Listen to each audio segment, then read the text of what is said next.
Muted again, huh? Okay, so hold on. Check this out. Wait.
Ahoy, crypto pirates! Welcome to your Discourse Syndicate.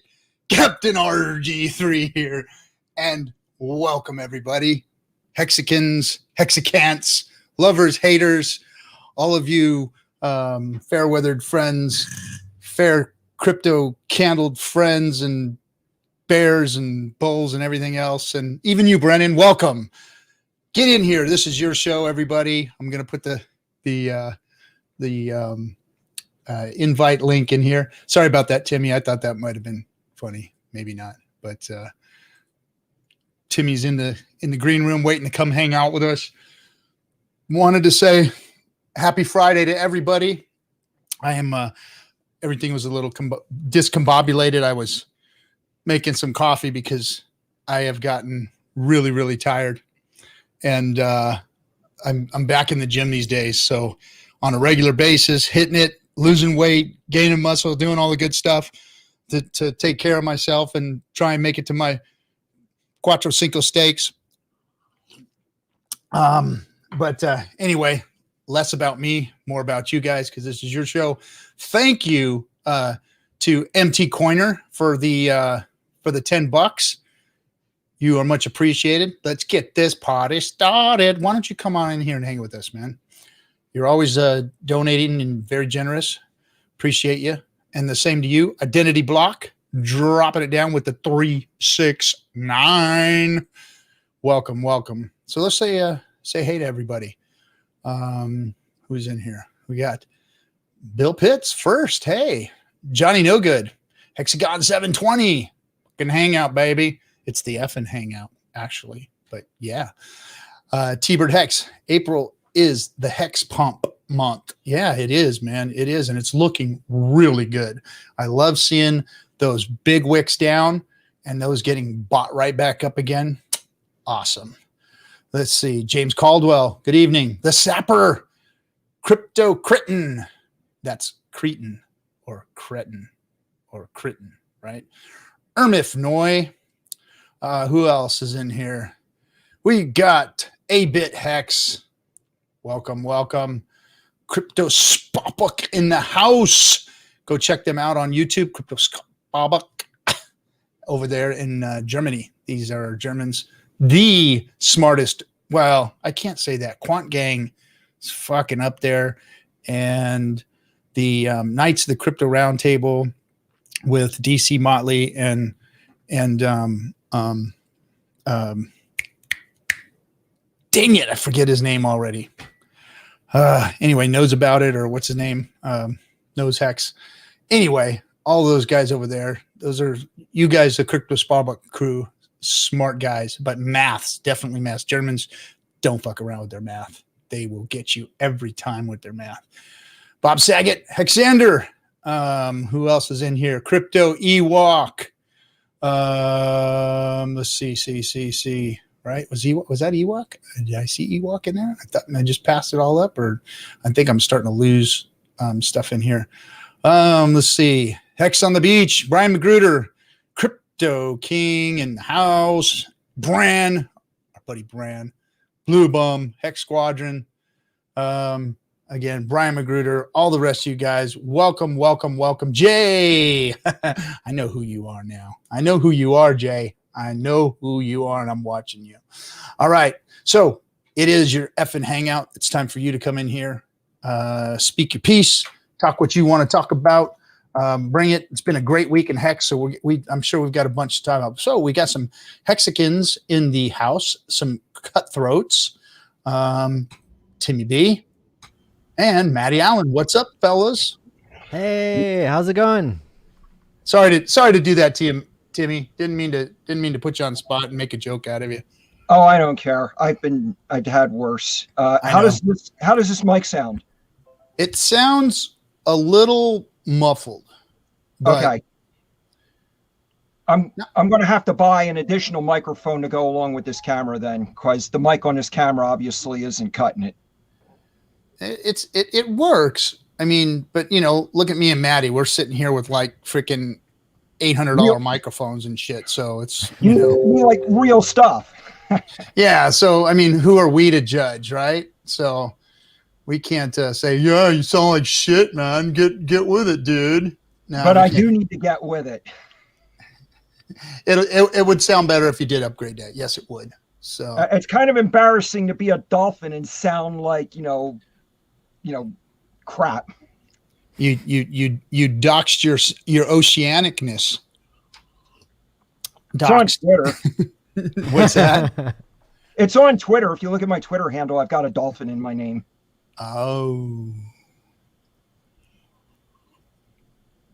Maddie, how are you doing? Doing great. Yeah. Doing great. Another beautiful day in Hex. Maddie, sometimes you scare me when you sit there like that with that smile. It's like, have you ever seen like it's one of those horror movies where like you're gonna come out with a chainsaw or something any second, just hack and slash everybody to death.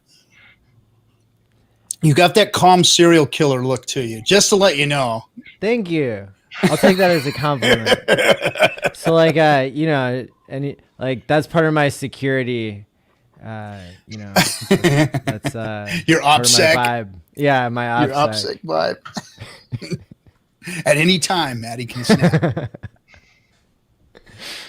All right, so let's see. COG, what's up, dude? RG3 is a shark, and he didn't need to tell us.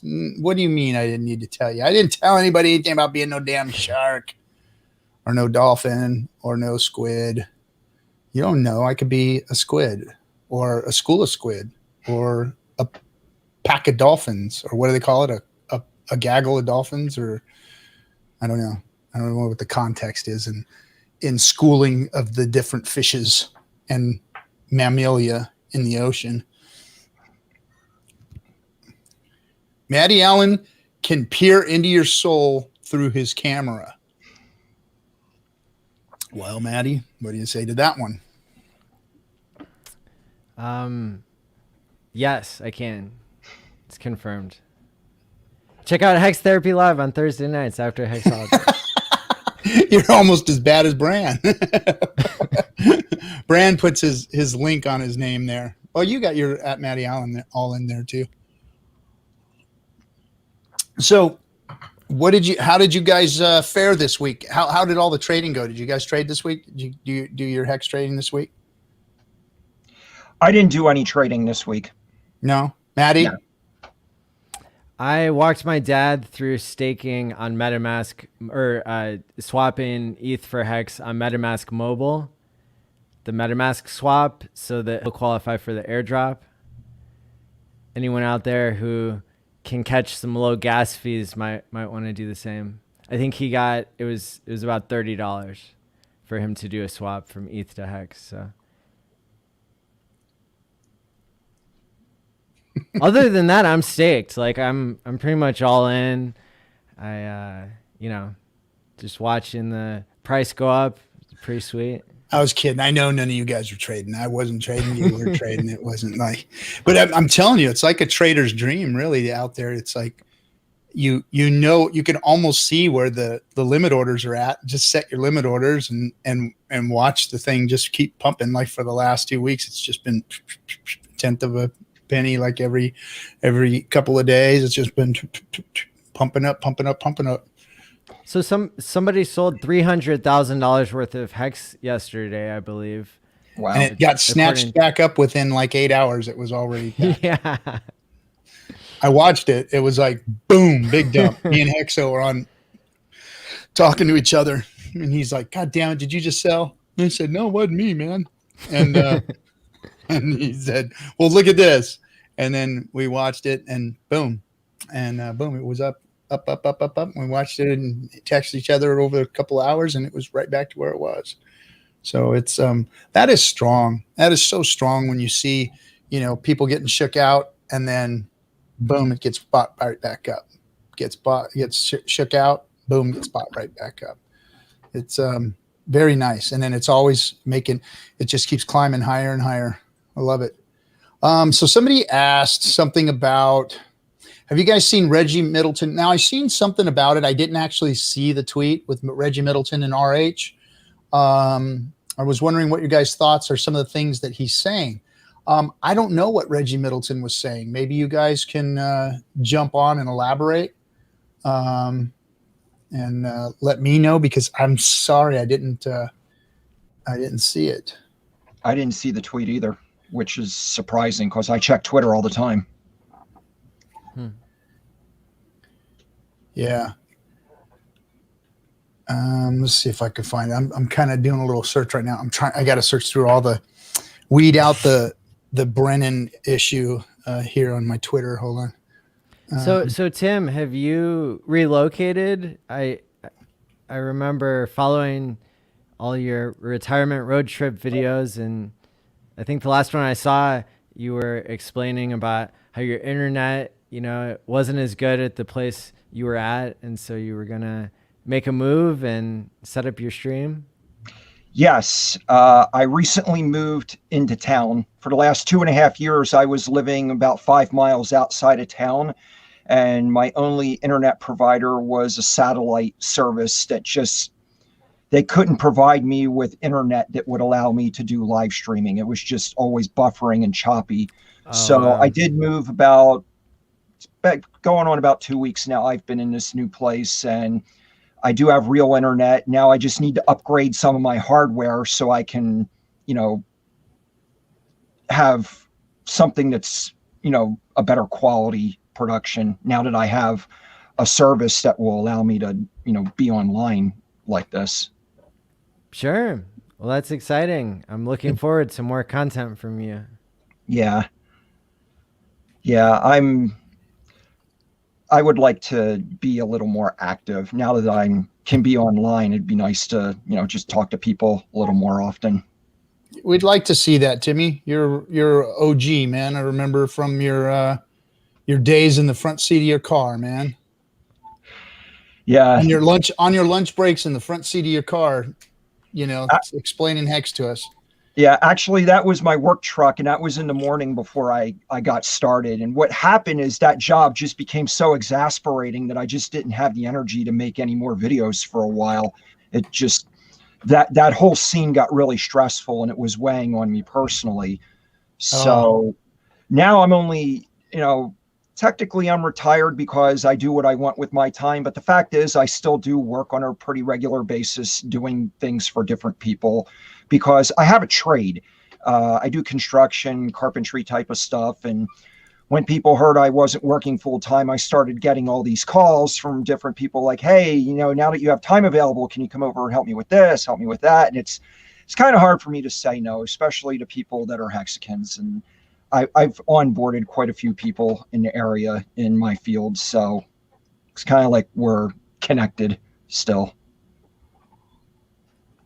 I just shared a link to your YouTube channel so other people can follow you too. Oh, thank you. Maybe I'll make a video kind of updating, my move and just some things that I'm working on. Thanks, Hextoshi. Appreciate the tres cincos there. The tres cincos. I know a cuatro cinco would have been there if it could, but tres cincos. Thank you. Let's see. Tim, did you go to a Hexican meetup already? You've had multiple ones. Is that right? Yes. I was in Orlando. And before that, I took a 17-day road trip over Christmas, and I went and visited Johnny Chaos and Crypto Coffee. And then I met up with a bunch of people in Boise, Idaho before coming back here to Arizona. So now next month, I was talking with Richie Rich. He's working on getting a group together in Denver because a group had met there previously, and I contacted him and told him that I'd be willing to make a drive up to Denver, if they would have me, because I have friends in New Mexico that I would like to go see, and that would be along the way. So he's working on getting something together for the middle of May. Don't forget we met. Of course. The Honorable RG3 and I had dinner one evening in Black Canyon City, which is just outside of Phoenix. And it was just really great to meet you, RG. I'm looking forward to doing it again.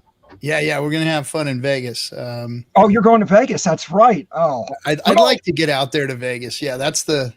I've got to set up OPSEC though. I got to have one more posted at the house here with my son and keep somebody here at the house. OPSEC these days.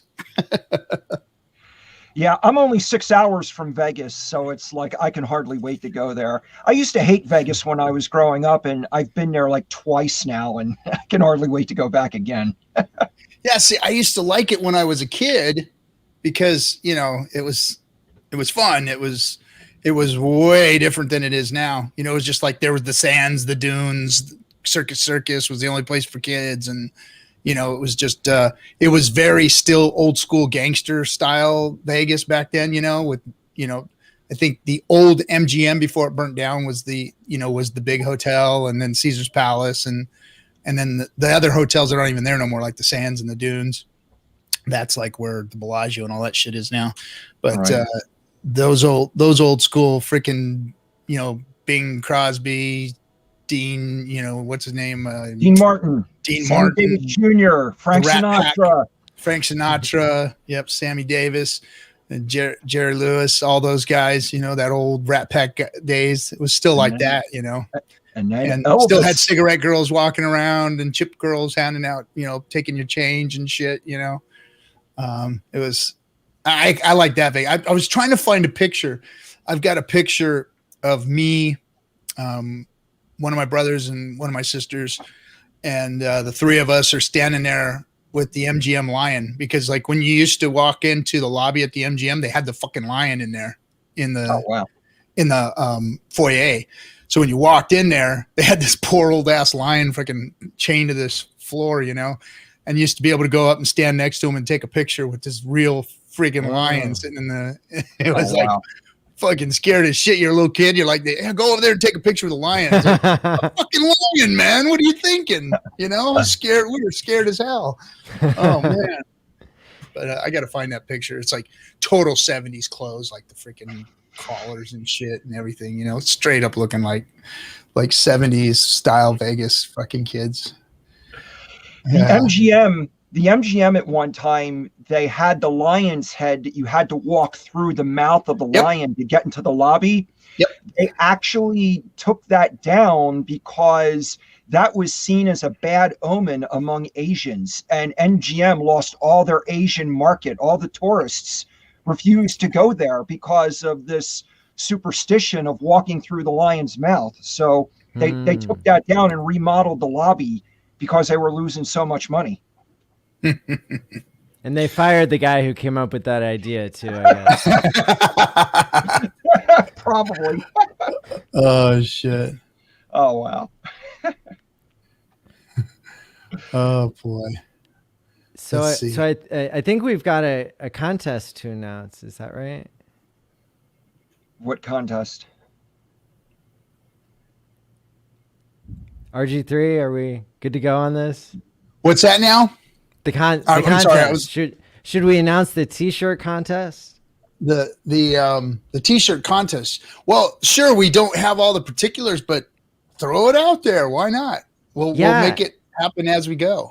I think we're ready with the design parameters. So all of you graphic design geniuses out there are welcome to submit a design for the Hexakin.Vegas official meetup, official t-shirt. And our plan here is to do a show of force with Hexicans all wearing the same t-shirt on the same day. And there are going to be other days where it's really important to dress up, so you'll be allowed to get into a certain club or a certain place. And so there will be one design to rule them all.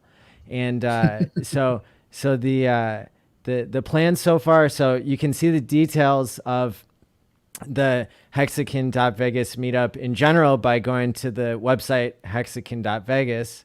And then I can share my screen here and show you. I've got a concept, and I'm thinking, because we're all living in a free society, you don't have to follow this concept. The most popular one will win, but this is just an idea I had because this was on the cover of The Economist magazine for their whole look ahead for 2021. And so it's an image that other geeks like me might recognize. Aha, I know that slot machine.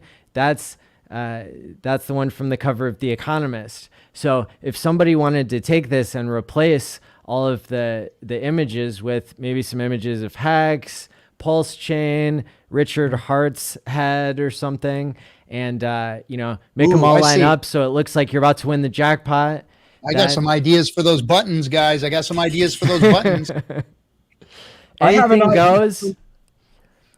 The only issue is that we would need the design within the next 6 days so we can have the community vote on it and then announce it and then get the shirts printed and all of. And so want to announce it next FN Hangout?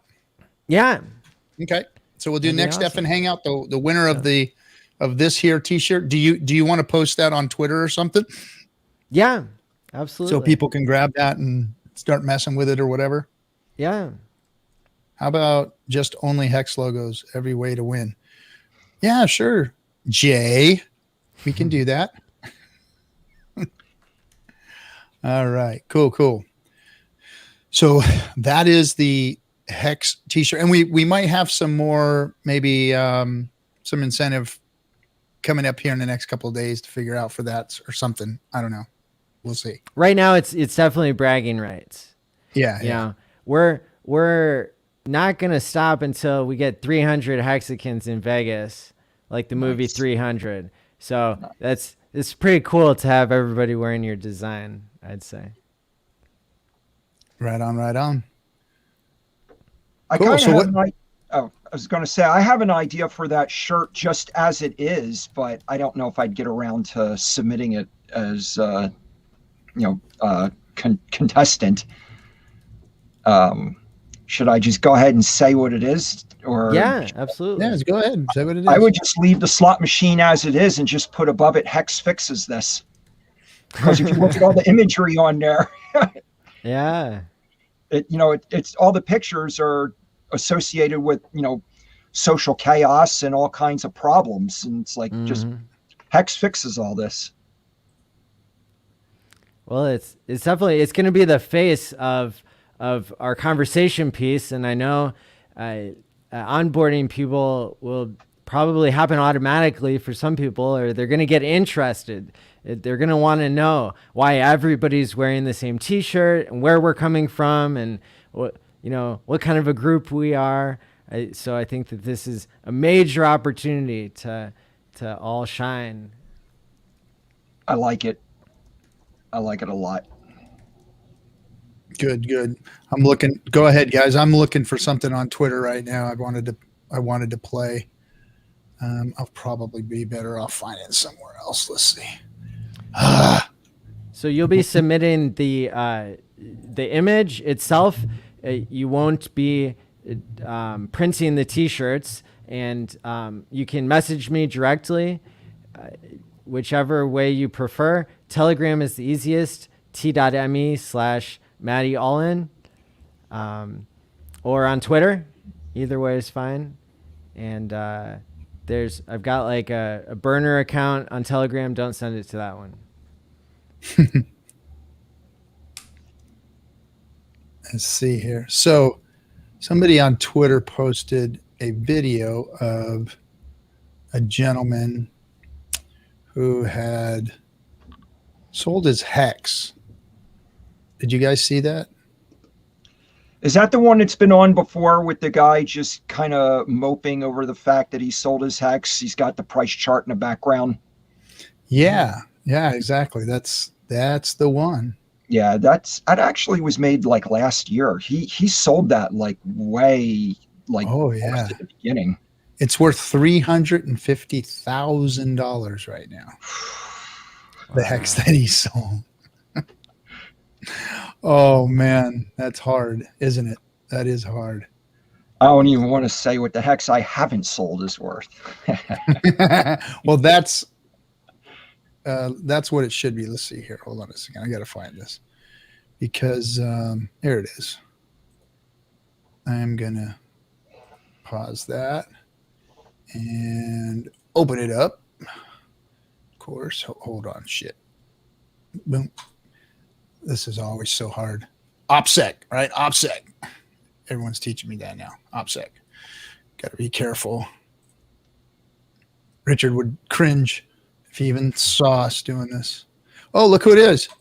What's up, Hex Mac? How you doing, bud? Hey. What's going on, boys? Another cutthroat, everybody. Cutthroat Hex Mac. Hello there, Hex Mac. Good to see you, man. Good to see you too, Timmy. First time on stream. Nice to be on stream with you, man. Yeah, same. Excellent. Maddie, it's been too long. I miss streaming with you. I know. Yeah. Okay. What's been going on, man? Here we It's go. been grinding, man. Trying to stack up those T-shares sky high before it gets too far away from us. Oh shit! I got Maddie. I accidentally threw Maddie out. Oh no! He'll come back. All right. So, how many of you guys have seen this video of this guy who sold his hex? Here, I'll play it for us. Is the sound on? Nope. No sound, RG. Let's see. Let me turn it up here. Crypto Black Sheep. Sasha's coin coming in hot.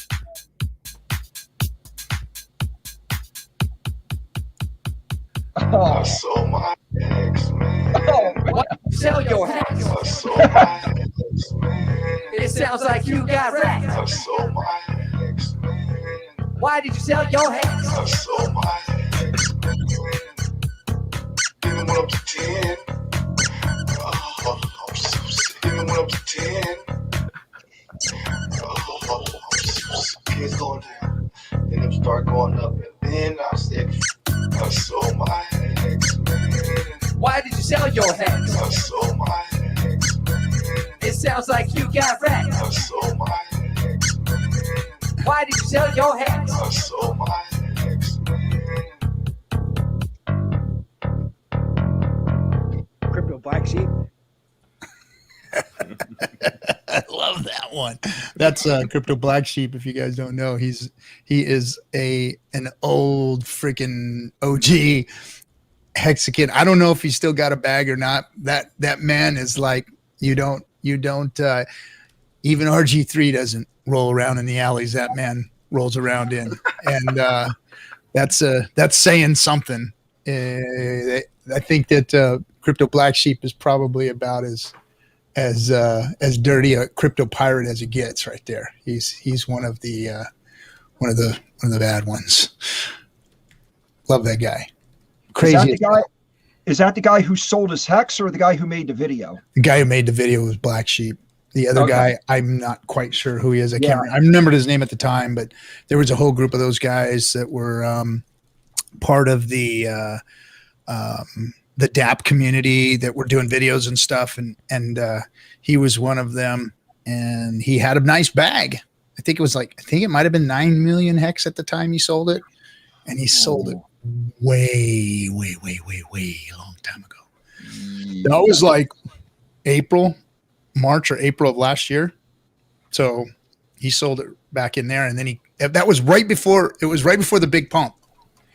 He sold it right at the bottom of the big pump, and the big pump hit, and he got wiped out. he got wiped out. And that's what he made that video for. He was just like, oh, it's got to come back down. He never got back in. And that's worth, his bag's worth like 350 million right now, or 350,000. Sorry. So, ouch. That kind of stuff. Like I followed this guy on Twitter he's still bitter about Bitcoin. He's still calling Bitcoin a Ponzi scheme and crypto's a Ponzi scheme. And the dude sold his Bitcoin at $14. oh, And he's still fudding. It's like, dude, at this point, you just got to walk away and just go get some therapy so you don't freaking stick a gun in your mouth or anything like that, and just walk away because you lost.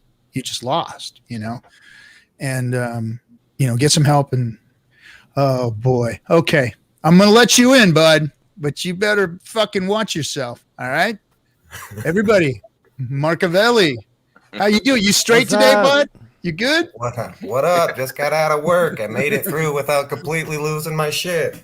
Right on, man. Right on. Well, I'm glad we can help. We're here for some mental health today, buddy. Yeah, that's why I'm here. I see Maddie up there. I can't afford his consultation, but I definitely need it. Hey, but you know what? 90% of solving the problem is just admitting that you have a problem. And I like where you're going with it, Mark Valley. I like it, man. I like it. Yeah, I've got a few of them. Don't we all, brother? But Hex isn't one of them, right? No, that's exactly right.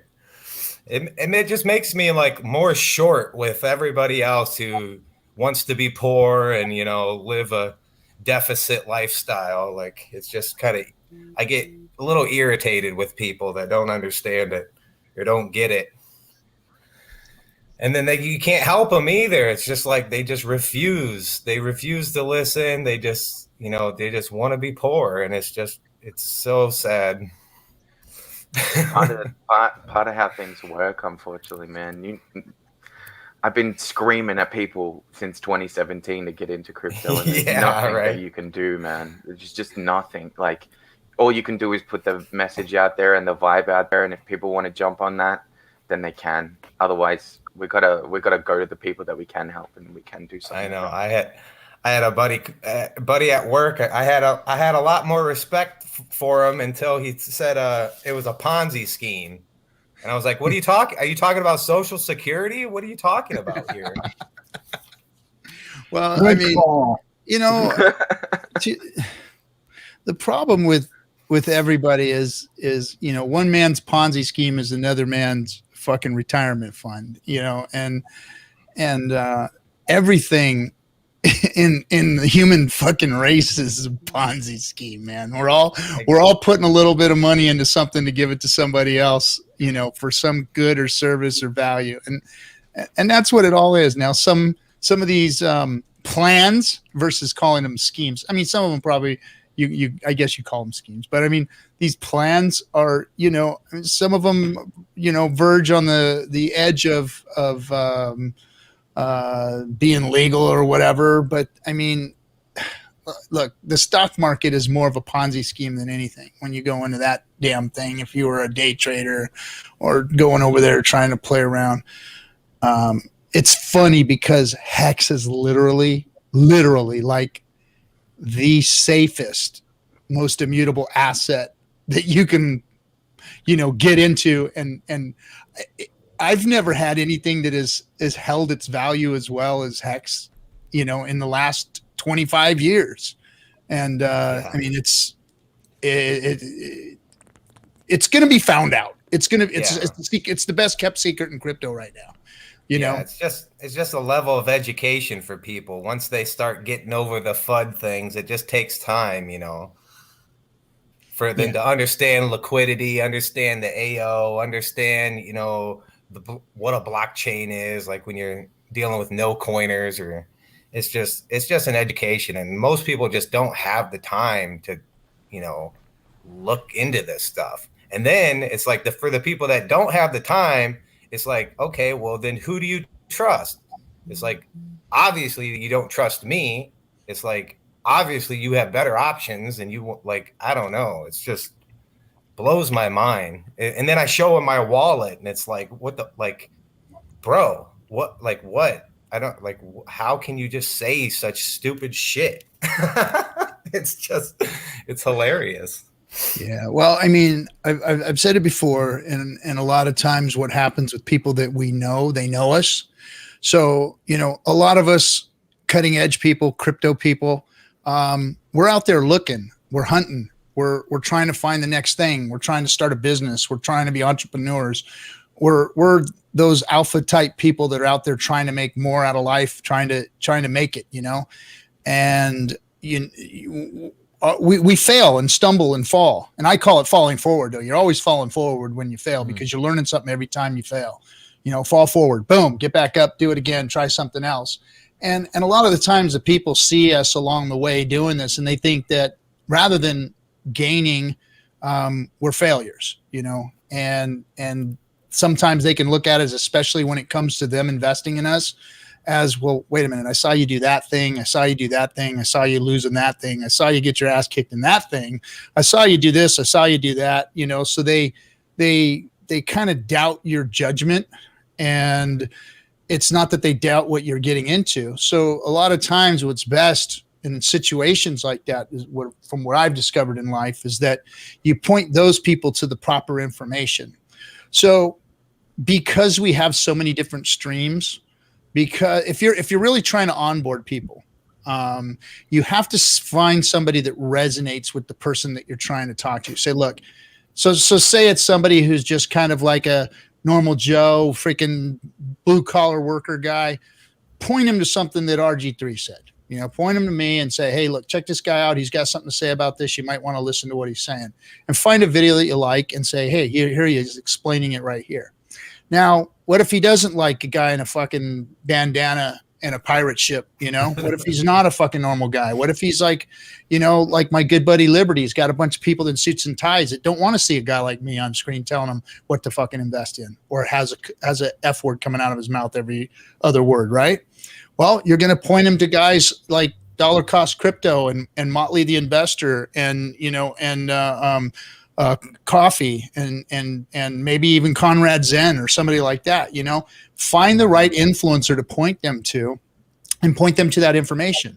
You don't have to be the one. See, they're going to trust they're going to trust your judgment. They're not going to trust you necessarily, because they have seen you in action your whole life. If you have been somebody who's been working at things and failing forward, you know, you're not a failure. You've been failing forward, and you continue to move. And hey, you got anybody who's here in Hex has, you know, if you're younger, congratulations, you scored early.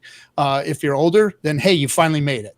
You know, like me and Timmy, you know, we've been working our whole lives, failing forward. Now we finally hit one, you know, and it wasn't because we got lucky. It's because we've been out there looking for the right thing, and we finally found the right thing, and we aped into it, you know? So point people to the right people, you know, and just kind of match them up with their personalities and get them in front of that information if you want to help them get into Hex. Because like I said, they may not trust you, but just ask them to trust your judgment and point them to the information. Yeah, it's just so funny. It's like I get them to take one step. They'll like buy ETH, and then like 5 minutes later want to sell it and get back into fiat. Yeah, people get scared, man. Yeah, crypto is not for the weak-hearted. Here, I'll put that in the chat for you, MT. Come on in, MT. It's open. We got plenty of room. Yeah, that's like, I mean, I don't want to say exactly how much, but like when my, you know, when a dip comes, my wallet goes down significantly, you know, and that would like scare the fuck out of a lot of people. Oh yeah. You know, and it's like, holy shit, I got to get out of this now. I got to get my money back or whatever. You know, it's like, set it, forget it, step away from the damn thing. You know, if you haven't been in crypto long enough, you know, you just got to learn to not stare at that stuff or worry about that stuff too much, because it'll give you a damn heart attack if you're new and you're watching this shit and you're putting money into it. Yeah, because it is. You know, how many people got in like at the pump of Big Payday? You know, there was a lot of hype at Big Payday. People were getting in, people getting on, and those were all-time highs there. And well, where have we been since then? It's been like those people are like, biting their nails. All the friends that got them in are like, fuck, I'm sorry, bro. It's just, just hold on. So we're having to play that game. Everybody's playing that game right now, right? So it's just like, just fuck. This is crypto, man. This is crypto. Just if you don't like what's going on today, just stick around for a minute. It's going to change, right? Yeah, it's like Michigan weather. Wait for 15 minutes and it'll change. That's how it is. Like I walk into work, I'm up 10 grand and I lose and I go down 10 grand like while I'm standing on the like cooking food. It's like, and then damn, Marcavelli, 10 grand. Jeez, boy. Yeah, that's wild. That's a bag you got there, baby. Yeah. Damn. Since Sunday, I'm up like 20 grand, but it fluctuates 10 grand here and there. It's just like, and then I show people my wallet. It's like, I showed you my wallet fucking 8 months ago and I had 10 grand. And now look at it, you fucking ass. What are you doing with your life? Yeah. It just blows my mind. With your life? Oh shit. We got an OG Hexican from the PR coming in. Big K, what's up, dude? What's going on, guys? Yo. What's up? How y'all brother? doing tonight? No, just hanging out, enjoying myself. Just got done doing the Cabana stream, having a little happy hour drink, and then figured I'd come on over and say hello. Oh, so you guys get drunk on that stream and then come over here and fuck around. That's right. Then we come over here and fuck shit up. I'm just let everybody know. I don't pull any of the streams down. I let you guys go ahead and lay it all out there. There are a few that have actually, it has stopped them from streaming and drinking because of their actions that have been recorded here on Discord Syndicate. So, is Benny coming on tonight? What's that? Is Benny coming on tonight? Benny? Man, I hope so. I haven't seen Benny in a long time on streams anyway. He played professional poker. Yeah. Benny. Yeah, I haven't seen Benny in a long. There's a few people that have just kind of like fallen off the face of the earth. We've seen them for a long time, and they just kind of disappear. That price goes up a lot, and then they go. They start crawling back out the woodwork, right? Yeah. Benny is still around. I was speaking to him on Twitter last night. He took a new job to go and make a bunch of money so we could stack before the inevitable blast off. So claps to you, Benny. Well done, brother. Hell yeah. The inevitable blast off. I like the sound of that. I like the sound of that, Hexmac. Now, I've been seeing on Twitter all over, like, just YouTubers that are streaming and running charts behind them, and they're like amazed at the Hex chart. They're like, this Hex thing, man, look at this. This is just amazing. This is loading up. It doesn't get any more textbook than this, blah, blah, blah, blah, blah, blah, blah, blah, blah, blah, blah, blah. They're like all over that part. Man. They love it. I mean, we've seen it. We've watched it develop, but like every inch of the way, every 15-minute candle by 15-minute candle along the way, right? And, I mean, we've seen what it's done. But these people are like realizing the health in Hex. It's any minute, man. Any minute there's a big whale going to come in, and that's it. That's it. It's going to fucking be. It'll be all over for pennies, baby. It'll be all over. Yeah, picking up pennies, but in front of freight trains. There you go. Hey, so we've got a Hexican wants to come in. I think for the first time, right? MT Coiner, what's happening? Hey, what's up, MT? We can't hear you, bud. Can you turn up your volume a little bit? Can you hear me now? Nope. It's a little bit, but I can kind of hear you. But I can hear you a little. You can. I could try. Do you have the right microphone selected? You can go down in the menu, cam and mic, and make sure you have the right one selected. Can I just show you guys something super quick? It'll only take 2 seconds. No, don't do it. Oh. No. I thought he was going to stand up on his chair. I just want to shout out to Toblerone. You can't really see it with my light there. Look at that. Our social psychology artist. Very nice. That is nice. Yeah, very cool. That's the guy with the alpha avatar, right? That's right, man. Yes, sir. It's beautiful. It is nice. So good. The Hexican Rorschach test. That's right. Yeah. Yeah. What's the MC Escher thing going on there, huh? Any better? Yes. It's a trip to look at. Very top hatty, you know. Hey, Big K, do you actually live in Puerto Rico, or are you just there temporarily? No, I live here. I'm a full-time resident. Cool. Do you mind telling me approximately like where you are, like what town or city that I could look on the map? Whoa. no. Your GPS coordinates. You guys can do that in the green room later or something if you guys. Okay, Can I I'm have your just curious. Snapchat? Dox yourself. Dox yourself on stream. Yeah, it's not that big of an island, but I mean, I'm right by the beach, you know. I'm at 5555. Stake your ass, dude. Right. Yeah, but I you like can. Yeah, geography, okay?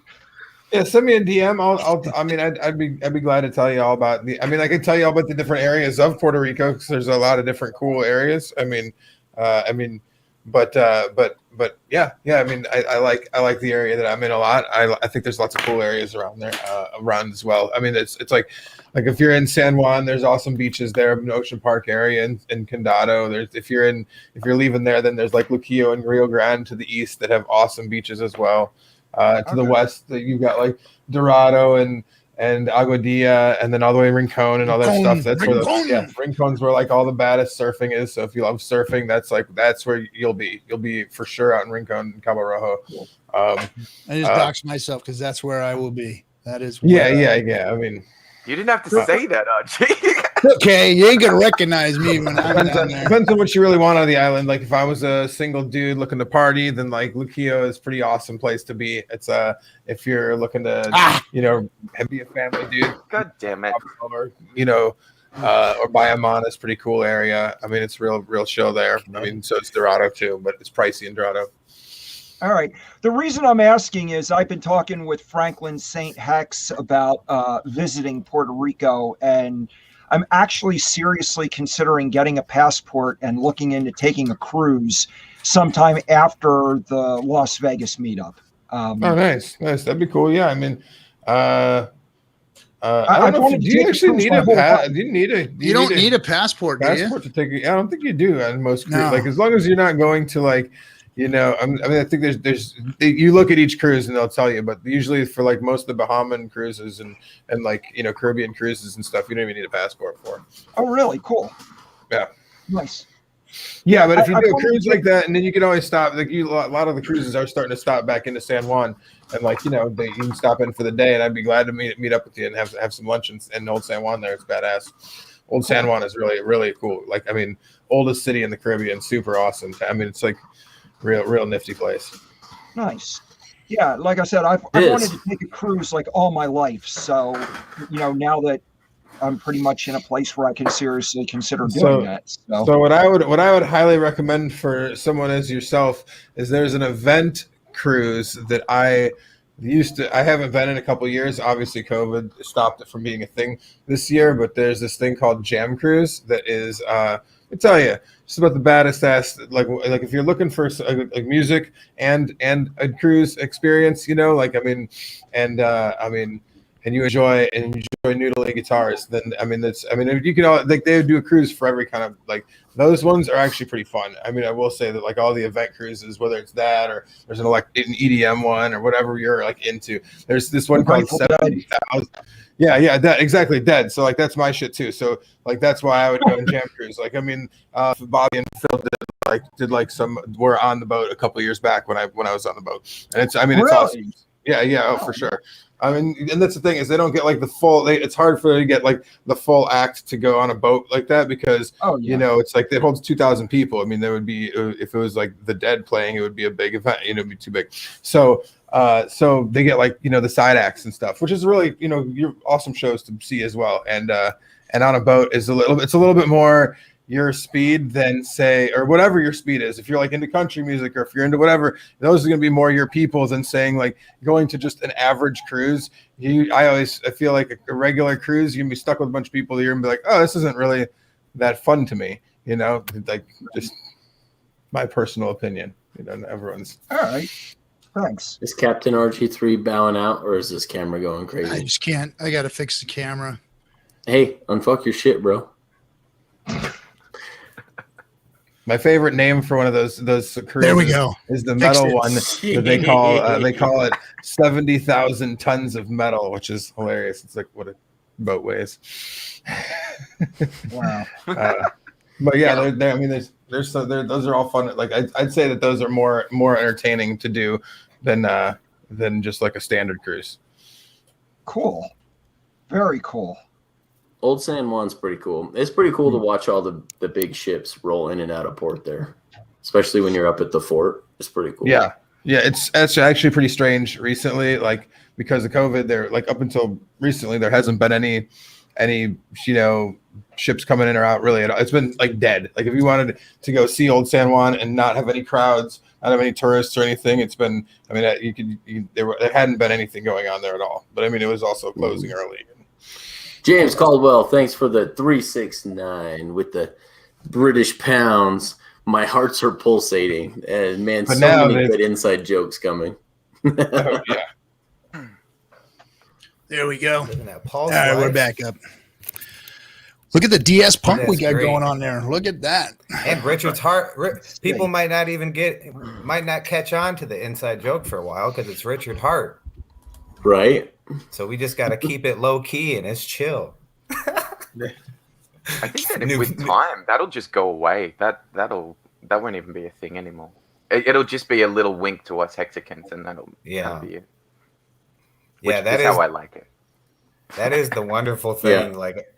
Like in the T.me, it's like I talk to people. It's like we're talking about T-shares or whatever. It's like we're such a wonderfully like small select few of people that are just.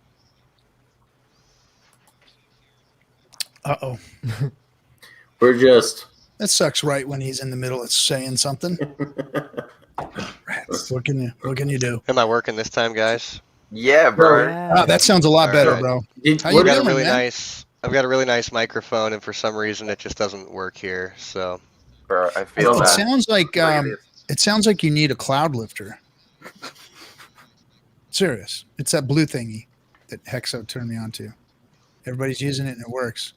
The little blue box. Do you have a how's your mic plugged in? USB. Yeah.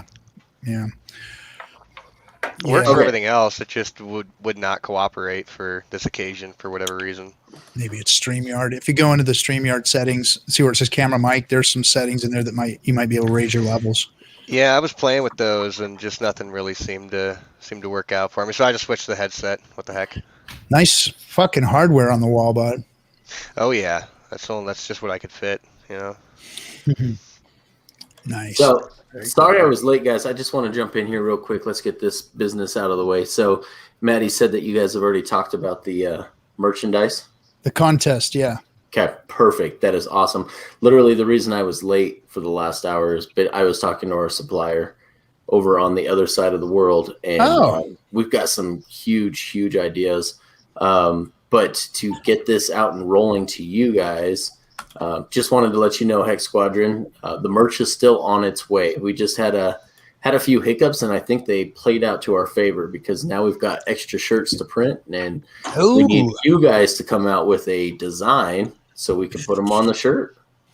Cool. So we got some extras for the Vegas shirts. Is that what you're saying? We do. Yes. Oh, so the Vegas shirts are going to be part of the. So we had these.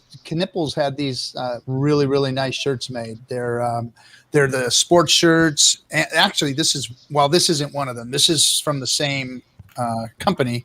This is a really nice shirt. The material is nice, but the other ones are even nicer with this very nice material. They're cut to your body, kind of make you look a little bit nicer. And they're high quality. They're not the stuff that the logos stand up to a lot of washings. So high end stuff. And so that's the Hex shirt, the Hex meetup shirts. Vegas shirts are going to be able to be on those. So going to be on that same high quality stuff. We've got enough in all the sizes. So we need you guys to get with Maddie and let us know how many different people are interested and what size you'd need. So no. Wait. You said you announced this. Yeah. Okay, so I've announced that we need the design to be submitted. You can directly message me about that, and then you can join the t.me/hex meetup group, and I will send you a link to a survey, and you can tell us what size shirt Even you better. want. Even better. Way to be on it, Maddie. Way to be on it. So, and then those ones we're not going to sell. We're going to try to keep the price down on them as much as possible to make them affordable and quick to you guys right away. So just so you guys know. Need sizes. I'm emailing Maddie. No.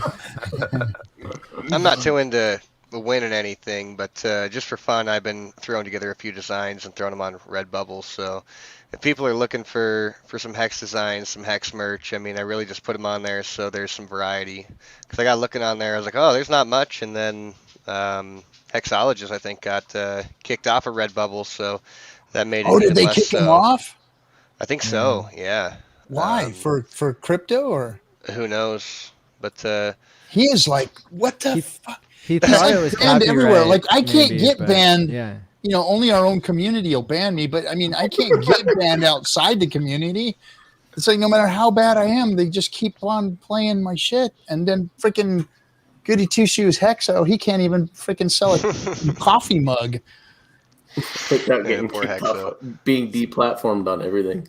God. So you can buy a T-shirt even if you don't go to Vegas. So join the group, and the survey will address whether you're going to Vegas or not, and also what your sizes and preferences are. It'll give you information on a number of things here. Oh, they say copyright infringement. Oh, I want one of those T-shirts, Maddie, and I can't come to them. So what Richard threw down on Hexo. So there's a twist to all of this, but Maddie, we're gonna have to talk. We're just gonna have to throw this out there in front of everyone and not reveal any details. I got a twist to this, Maddie, and it's gonna be really cool. You're gonna love this idea. So we're gonna cut you in on this, and it's gonna be a piece of Hex history. But we'll talk about this later. Ooh. Oh boy, here we go with the Hex history shit again. You know what it's about, RG. It's what we plan on doing with the special edition designs anyway. So I know. Okay. So we got some cool stuff, guys. We're really working hard in the background, I promise. We're not just messing around, just laying around with our feet up. Eventually that's what are you talking about? You've been like on vacation all week, bitch. You've been I can't even get you to answer the phone. We took a family vacation, and it was a day drive there, 1 day with the family, and a day drive back. That was my vacation. So, you haven't worked since. Oh yeah. Well, no, we're training new people right now, and we're actually about to hire 2 more. I just hired a new person, and we're about to hire 2 more people. I'm trying to actually get out of the day-to-day so that I can focus on Hex in the community, specifically make it my full-time job. So hell yeah. Hey, so we got asked a question earlier. Did anybody happen to catch or decode the Twitter conversation between Richard and oh shit, what's his name, the guy from Reggie Middleton? Did anybody catch any of that? I read some of those, but I didn't get to see the whole thread, so I didn't. Was Reggie fudding? No, he was just arguing what makes value. Oh, not dilution isn't inflation, is what he was saying, and dilution isn't inflation. Yeah, that's a problem. See, what was he defining dilution as? Richard Hart side of the argument there. I just saw what was posted by Richie. Because I mean, inflation creates dilution. I mean, what are you talking about? Well, yeah. So I can pull this up here again. I just didn't have it up. I mean, that doesn't make sense. They're kind of one and the same. He says reducing supply doesn't up value. It simply reduces supply. Hence, there is no value to harvest by selling if the only action that took place was supply reduction. I don't want to conflate short-term or any price and value. Debasement, you called it dilution in regards to what Richard said. You called it dilution, is not interest.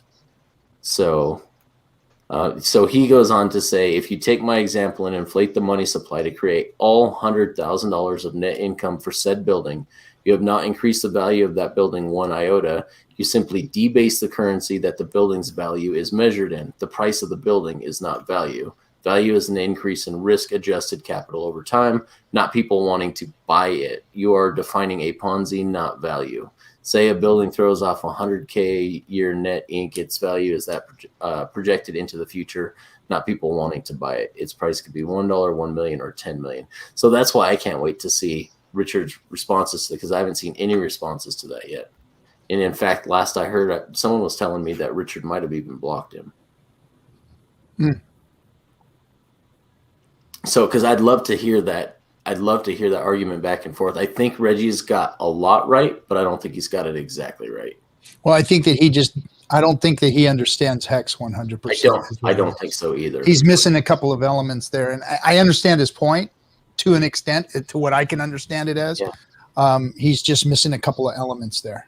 Well, it'd be a good question to ask Reggie too. So what was the value of your Veritasium token that got jacked by the SEC, that got revoked? Like what was its value proposition then? Because obviously you saw there was value in this token that you were selling with the ICO that before that the SEC stepped in.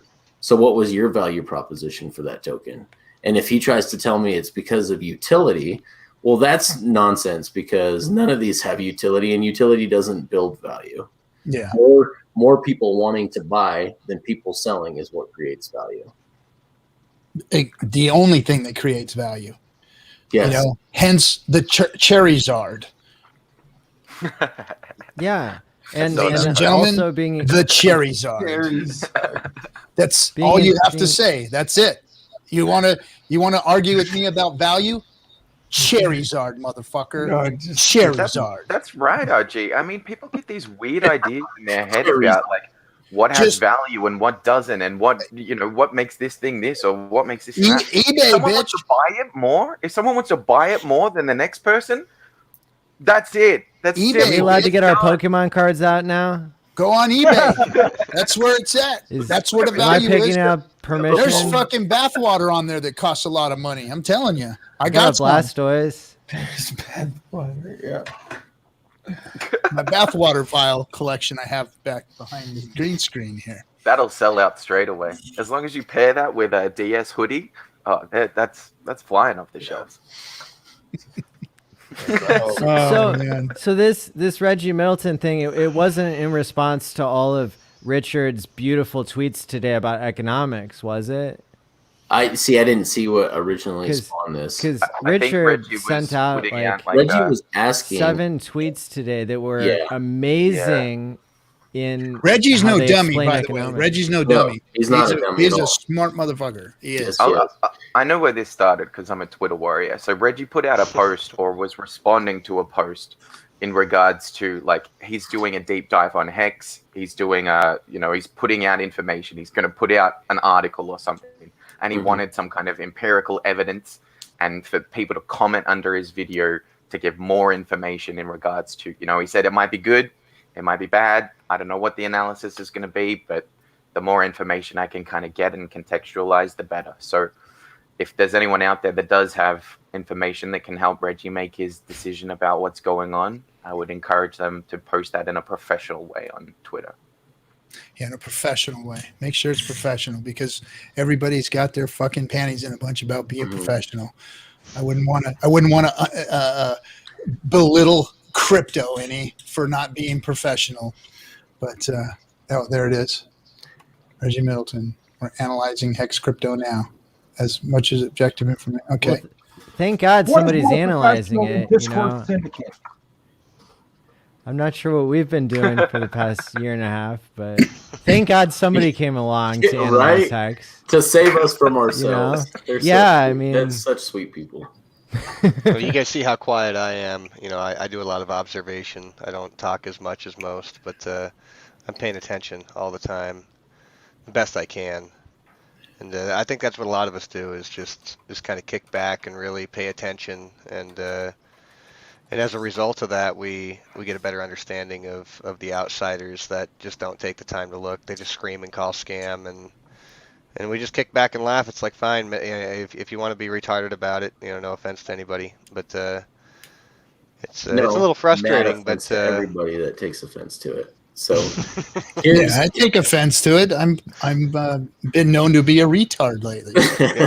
We all have. So here is this was in the Hex.com chat, but Crypto King was asking what that had to do with him being interviewed by him. And this was Richard's response. So it's odd that I have to explain this to you, but I'll do it anyway. When you do an interview with someone in people's lizard brains, they associate you with that person to some degree because they saw you both at the same time. Further, what would I ask him? How to rip people off, or how to get hacked, or how to make outrageous claims, or how to lose lots of people's money, or how to pretend to get hacked? How would Hex or I benefit? So that's why he doesn't want to do the interview. Yeah, and it makes sense. Richard's he doesn't have to kowtow to everybody. Crypto King's out there. He is protecting the product. Crypto King's out there hitting the streets for us. We're the community. We can talk to whoever the fuck we want. We represent the community of Hex. We don't represent Hex like Richard represents Hex. Richard knows Hex inside out, upside down, and can explain it to anybody. To whether it's an SEC official, or it's a crypto official, or a government official, or any of the top influencers in the world as far as media goes, Richard can sit there and handle that. We're the community. We talk amongst ourselves. We're developing the organic marketing and the network effect for Hex. And that's all we're doing here. So we can talk to anybody, and it's it doesn't matter. But Richard does need to be picky and choosy of who he talks to, because it really doesn't do us any good if he's talking to people that have already been under investigation, or have had their hand slapped, or whatever. You know what I mean? Mm-hmm. It's association. It's true, and so I think there's a lot of validity to that. I think really what would have been kind of nice, though, would have been if, instead of starting to throw inflammatory things against each other, I think it would have been nice to see maybe him just DM Reggie with his answer on his value proposition for Hex, and just let Reggie do his own thing, not in a public space later. And then when he releases his article or his deep analysis of Hex or whatever, then he can say whatever he wants, and then no one ever has to conflate seeing them two together. Yeah. He wants to bring Reggie Middleton back on our channel. I just don't. I'm gonna have to be prepared for that one. So well, you are, because I don't. What would I talk to Reggie about? The guy is he knows finance. He knows it inside and out. I could barely understand half the stuff that him and his counterparts, or what do you call them, that what his contemporaries are talking about. I know what it means in my life, but I can't sit there and fucking cut the rug with them, So yeah. I have nothing to talk to them about. That's why my stream is what it is. It's, this is community effort. This is about having fun and building a camaraderie and bringing smart people on here every once in a while to speak their truths and whatnot. And that's all we got here. We're not here to break down the freaking, financial system of the world and show you how Hex fits in it. I mean, that's just not our place. Well, because here's the thing is that so much of what he's saying on this, I'm like, well, you're talking about 100% of the crypto space now. When you're talking about value and the things that we're doing, not creating value, well, then how come the crypto space is a $2 trillion valuation right now when there's no value in any of these things, and Hex does whatever they claim to do better? So I don't know how, I don't know if it would even be worth the argument or the discourse, because it wouldn't be an argument, but I don't know if it'd be worth the discourse. It's not. It's not. He has an audience is really all. you know? Yeah. And again, is that audience worth the association cost? Is what Richard's saying. I just sent him a direct message with 50 hours worth of Quant Gang videos. And that'll keep him busy for a little while. You can get this at quantgang.com. So he's all set. All the analysis that he ever wanted, 2 days worth. And I'll give the same advice that Maddie gave me on my last stream. Watch it at 2x speed. So, I just learned about it. 2x. That's right. But the only problem with that, I would take you up on that, but the only problem is that Kareem already talks fast. I don't think I'd be able to understand. It'd be like the squirrel on meth. I don't know if I'd be able to understand what he says. Yeah, so I want to actually get something out of it when I watch it. So on that note, 0.25x is better for that kind of thing. Okay. Yeah, speed it up just a little. So yeah, I find the 1.5 or 1.75 speed is good for Kareem. Yeah, you don't want to go too fast with him. Yeah, I actually learned that trick a long time ago watching like Jordan Peterson, whatever. They just talk so slow, and it's like, geez, I got things to do. Let's speed it up a little bit. Yeah, and you can absorb the same information twice as fast. It's pretty incredible. So I just want to. I'm getting blown up by Crypto King. He wants us to mention Monday's guest. He's out there working hard. He's slumming in the Twitter feeds and watching other people's videos and commenting in everything to get attention to the people that he's been following for so long. And he wants us to let everybody know that Monday's guest, we have Bobby Pickles, who is a cousin of our very own Michael Heck. So Michael Hex, please stand up, give a bow. Thanks for putting him together here with us. He said that it's, what did he say? He said something along the lines of because it fits with what RG was saying earlier about family members not listening to you and missing out on the big gains. So she'll be back. Okay. What up, Jim? What's happening, Gary? What's up, Gary? What's up, guys? I'm in the middle of traveling, so not on camera, but it's been a great conversation tonight. A couple of interesting things, of course, not to over promote Reggie Middleton, but he's been one of those people for the past 10 or 12 years. Obviously a celebrity as far as financial conversations on big channels, MSNBC all the time, things like that. Always talking publicly with who's like Max Kaiser and RT. So you see him on RT a lot. I think that's really interesting. And if people are going to contribute something to the Twitter thread, try to remember advice is try to, people that a lot of people want their time, like Reggie. If you just get to the point and you put a concise fact, then it's going to be useful and utility to him. If it's just chiming in with hundreds of people saying, yeah, I love Hex, it might be a little bit diluting the other messages. So just keep that in mind. I think it's pretty cool that he's making at least a public tweet, whether it's a positive or negative. I mean, we've always, done well with haters and we've done well with supporters. So regardless of how he comes down on the line, it'll be interesting. And good conversation. There's no such thing as bad press, regardless. I want to say something about Twitter. I don't know about everybody else, but it's not a periodical. It's not a newspaper. It's a place where you follow people, they follow you, and people comment. And you got to understand that it's not a periodical. It's not something that you're fucking publishing. It is people talking. And whether you like it or not, anybody can comment and anybody can say their piece. And you can't take that away from folks. That's what the freedom of Twitter is. So if people are going to shitpost, myself included, make lighthearted comments about things, and there ain't a goddamn thing you could do about it but block that person. If you don't want to deal with them anymore, you don't want to be around them anymore, or whatever.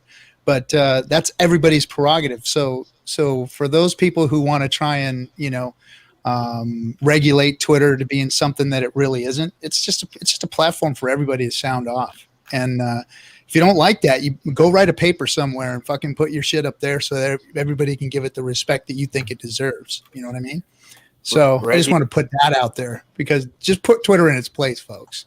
I was shocked when somebody said something mean to me on Twitter. What's that? Shocked. Yeah, it happened once. Somebody said something mean to me on Twitter, and I didn't know it was possible. So how could anybody say anything mean about Maddie? I know, right? Was that the one time I saw the tear rolling down your cheek? Yeah, it was a stream of tears. I never say anything mean, but I hardly say anything worthwhile. So that's, that's my little. It is true when you read something or you hear something in a crowd. It's just the loudest voice that you're hearing. It's just the most venom that you're hearing, or the most support, right? So you hear the applause or you hear the boo, and you are the one that decides how that affects your perspective. You are the one that is allowing a mood to change. So it is true that if you see someone that has 100,000 followers on Twitter, you weigh their statement that they post and you weigh the response to their post, because it's that psychological thing, association with their credibility. 100,000 people must be listening to this tweet, even if they're not all making a comment. That's not necessarily true. There's a lot of people that they have been subscribed to someone for years and not seen a damn post, not a single one. They don't pay attention. So, and there's a lot that's also in this attention economy that is about, you can buy, your 100,000, you can buy that number. It's not that expensive even. So, again, when people praise or they, denounce something, you're the one that decides in your own research how to weigh it, how to weigh that comment. That's a great point. Go ahead, Timmy. Go ahead. Yeah, I was just turning on an additional light. I just turn on a light, man. You got the I want to raise my hand. Love it. No, Reggie Middleton needs to go read sci-fi. 750 pages. I'd like to see that. Well, if he wants to get to know the person. I tipped Crypto Coffee like $20 whenever he was saying he's going to read SciVive on live stream in like 24 hours. Like, that's how long it would take. I think we calculated it would take 28 hours. Wow. Yeah, then we can go back and listen to it on 2 times speed. Yeah, I'm waiting. I'm waiting for the audio version by Kareem. That's what I'm waiting for. Actually, it'll get better views is if you did a drunk history version. It'd be awesome. I listened to an audio version, at least a part of it. I don't think I ever finished it, but I did find an audio version of Richard Hart's book and listened to that at work for a while. So I can't remember for the life of me where I found that, but you're kidding me. It might have been just like an AI type of thing, reading it a robot off in my earbud. But that was cool. It was a way to soak it in while I was slaving away at work. So.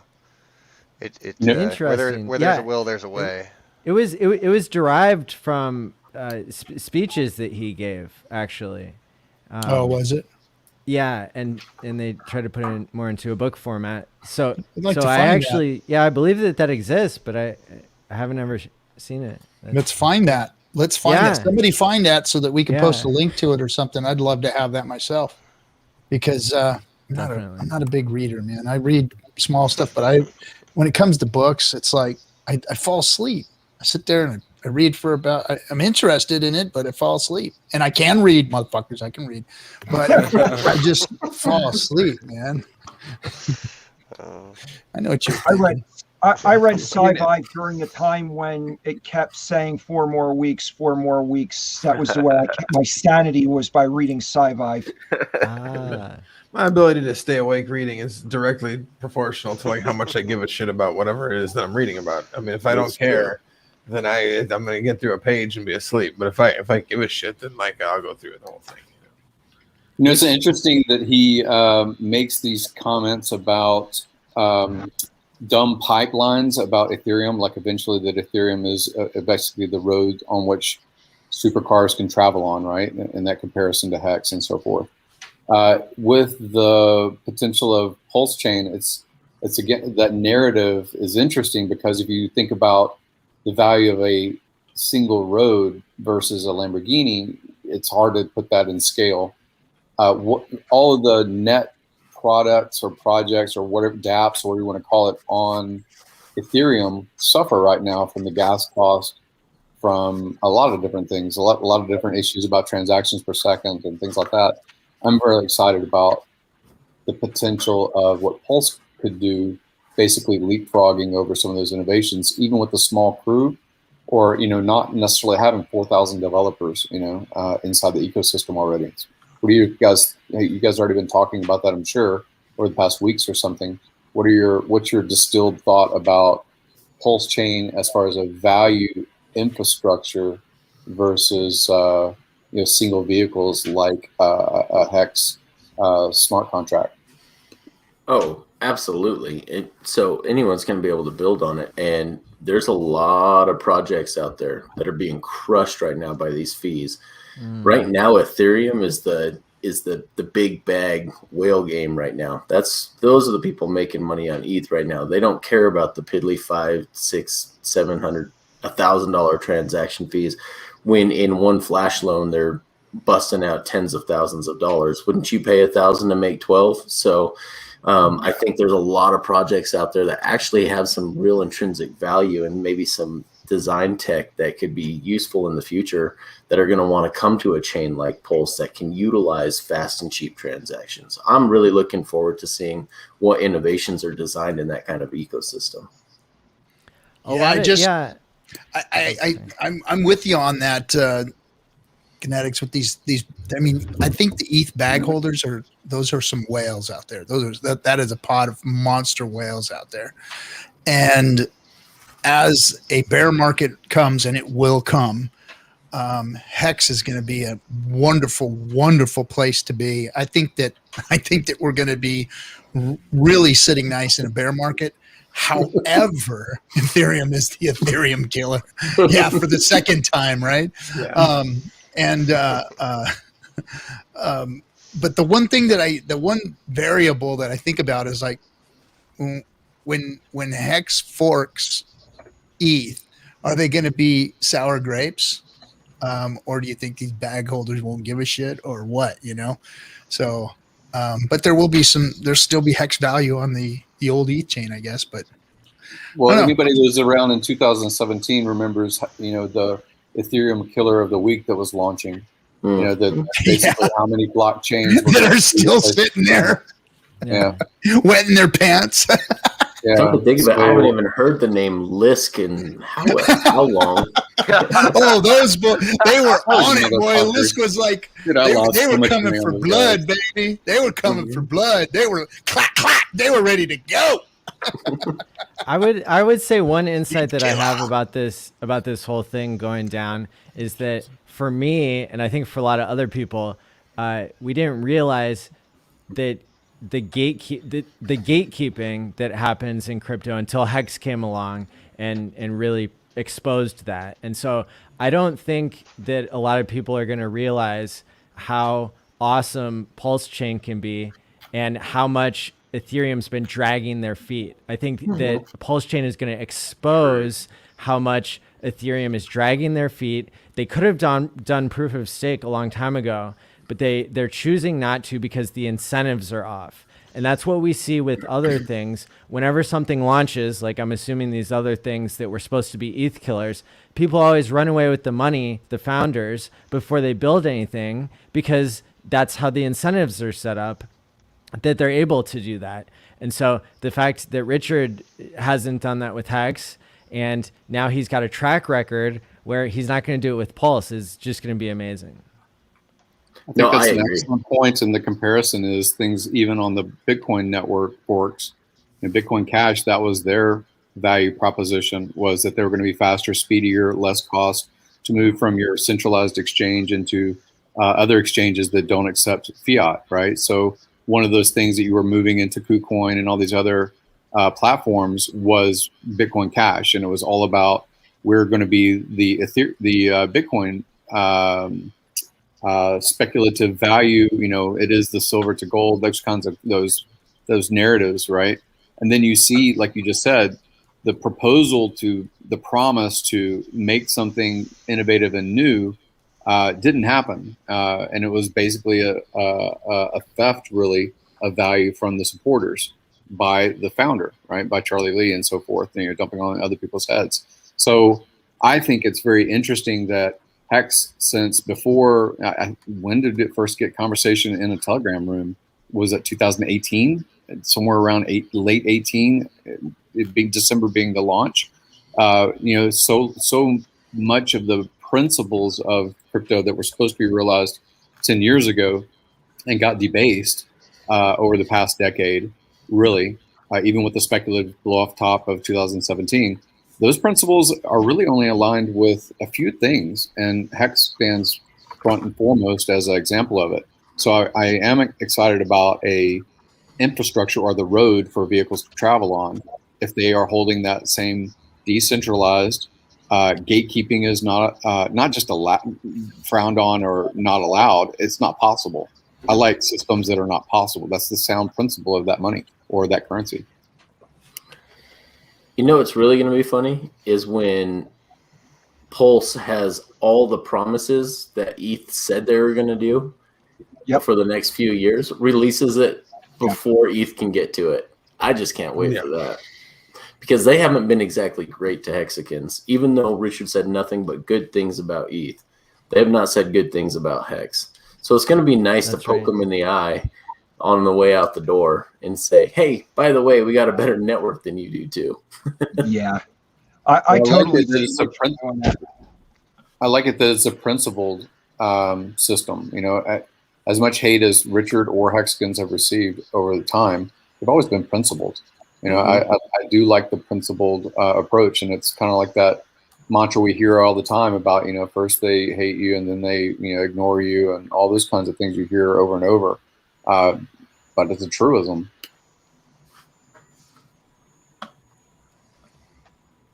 Oh, I agree with that. There will be, after they ignore, then laugh, and then attack, they'll join.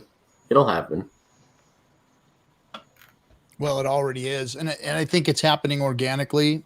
Like you see these smaller crypto influencers, and they're not small. These guys got some followers, but you see them talking about Hex in a positive light, almost like they never even seen any of the FUD, and they're just kind of coming onto to Hex just naturally, like, oh, where the fuck this thing come from? You know, it's in the top, you know, top 50, top 100. So they've, you know, done their research and found the chart and look at it, and they're charting it, you know, like, oh, look at this son of a bitch, you know, and then they do a little bit of research and talk about it. So I'm seeing a lot of those guys doing that now. And we hadn't seen that in the past. So interesting, the organic growth that we're seeing, you know, just in the YouTube space. So what do you tell your new person, brand new, if you don't go through a 30-minute Kareem speech about it? Do you say to value Hex based on a coin or on a T-share? How are you framing the, you know, people to observe and document their climb or, you know, the price valuation of Hex? People care about their money, man. So and if you're talking about a no coiner, like the T-shares is some extracurricular stuff, you know. So like I don't get into that until like one of the very last sessions I'm talking to them about this stuff. Once we're already done with staking and that sort of thing. Like I just don't think that that's something that they really need to understand. That all that mechanics of everything is very, very unnecessary. Yeah, you know, I think that they get the interest, and you know. Well, what I was getting at is when you do go to Hex or stake, whatever it is. Go Hex stake, whatever the staking part of the website. Hex.com/stake. Yeah. So when you go there, it does have the T-share in a dollar format, and it does have the number of hex per day in a number of hex format. So, you know, it's almost like easier to point out a T-share. And then they really don't question the price. They're like, how much does it take to get a T-share? Oh, okay, X dollar. So I'm kind of perplexed about if I point people toward nomics and I say, oh, you know, if you have 50,000 or a million or whatever hex, it's got to, and then I'm translating it. I'm translating it into what a T-share means when they see it on the staking part of the website. That's why I'm asking. I mean, I don't get into like I talk maybe like I said, I go over those graphs and we talk about them a little bit, but I mean, like I said, I think it's cool once they really understand things to get into, and then it's like again, it's a light bulb once they finally get there.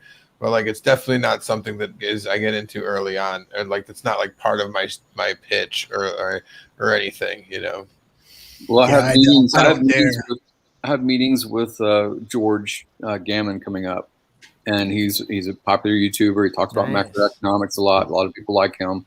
I'll end up speaking with him in person a bunch, and then probably get him on camera myself. But I don't want to really like be the person that is this only source of information. I'm trying to get it where he'll be on camera talking with Richard, and I don't want Richard to blow him out either, because he is a macroeconomics finance guy. He's been observing that arena for 25, 30 years. He's on the same level as far as like, in my opinion, of financial education. So I'm just trying to have something that's more of a primer for conversation between him and Richard on camera. What are your thoughts about T-share versus coin? Because everything in the crypto space is about Bitcoin, even in the people that are in George's wheelhouse, and Bitcoin is a single thing. I mean, it's not a single thing. It's a digital thing supported by the consensus of a network, supported by the hype of media or general public or corporate America. So how do you frame 2-year-old Hex? One way I frame it is a 4D money printer to send money to your future self. I like that. Yeah, that's a great point. Yeah. I think. See, the guys I talk to will punch me in the face if I told them that. They'd be like, "What the fuck did you just say to me?" And I get hit. Did you say so I gotta say, like, look, dude, price go up. This crypto here, get in. Let's get your cash in there, and then I'll explain it to you later. Okay, good. I trust you, man. Show me what's up, and then that would be it for me. So I mean, there's. Like I said, once again, to everybody in the beginning of the show, there's something for everybody. You got to find the right person to get them in front of them if you don't want to get the information. And then, but like what Gary's saying, the gentleman that he's going to talk to with Richard, you got to put it on a higher level for people. Those guys are going to understand finance, Gary. I mean, they understand what shares are. And I think it'll blow their mind when you talk about when Richard lays it on them about how he's reversed the compounding effect of the Hex T-share. And I think that those people will get it. So having a conversation about it on a stream with a gentleman like that is perfectly fine. Both audiences will get it. And the people that don't get it, they'll come over to my stream or something. That's what it's all about. Compound interest. It's one of the ninth wonder of the world. Like if he can start to grasp the concept of exponential growth, like it's a godsend. Like we're in so early. Like I like beg people to get a T-share staked out for 15 years because you won't get it. Like I'm just like, I don't know. That's the way I tell people. Well, I think you relate it to something that's relatable to George himself, and he understands dividend paying stocks. And I would probably more attribute it something to that way. You buy the underlying asset, and as it pays you a dividend, you can either sell the dividend or you can reinvest in more of that underlying asset. think as well, you've also it comes down to the Taylor. social consensus of the value of anything, like you just said, whether it's paying a dividend because it's programmed to do so in a smart contract, or it's a construct of dividends inside of stock ownership. I understand that those principles, and he'll do the same thing. If you don't value, if people as a consensus don't value something, and that network pool isn't growing, then it's going to drop in value. If it's going to be growing and there's still scarcity, it's going to rise in value, right? So I can frame those things. Of course, those are kind of the basics of economics, Keynesian economics, which he's a big fan of. And this is a new tool because it's a savings technology, right?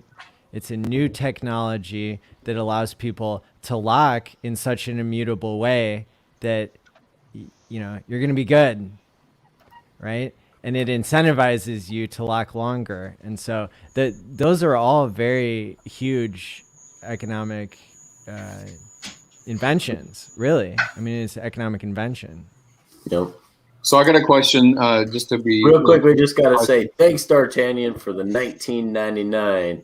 When RG returns, maybe he can tell you when he think it's gonna moon. But thank you, sir. We love you, D'Artagnan. You're always in the voice chat. Everyone finally got to meet D'Artagnan. We saw you in there for so long in Hex.com. Now we get to hear your beautiful voice. So thanks, bros. Thanks, D'Artagnan. So I got a question about. So if you have I know a lot of people over the past several months, maybe not more recently, but seeking out airdrops. MetaMask might do this. Something else might do that. And seeking them out by putting a little bit of money or cycling it through multiple wallets. Because many of us, that was a winning strategy that worked out with Uniswap. I only used really Uniswap because I wanted Hex, but that worked out when the Uni released and it became Hex, right? Because I converted to Hex, a year ago, whenever that happened. So my question now is, when you are looking at a MetaMask wallet, whether it's on different iterations on different, laptops or whatever hardware you're using, do you still try to spread your Hex, even though you have ladders that are set in time? Are you still trying to spread it across multiple MetaMask addresses? Because I've found that as ladders are starting to mature, like the beginnings of my longer ladder, or early rungs, now I'm kind of consolidating them. Like I'm waiting, another one comes out in 30 days. Let me stay liquid for 30 days, and then I'll pile those two together, because that one, to stake out a bigger stake for longer. Not to say that it's significantly bigger, but the bigger pays bigger if you can put two rungs together for one economic mass. I've been doing that more. Has anybody else been doing that? Yeah. Yes.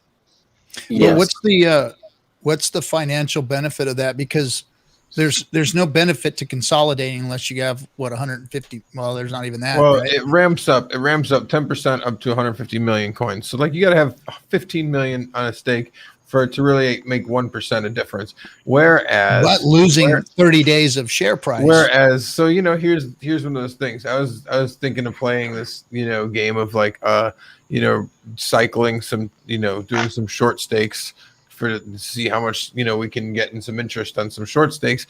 But here's the thing: is in less than 3 weeks since when I was like, oh, look at that, we crossed over 17,000 Hex for T-share. Well, now we're almost at 17.5. It's actually going up very, very, very fast. Just the other day it went up almost 200 Hex in a day.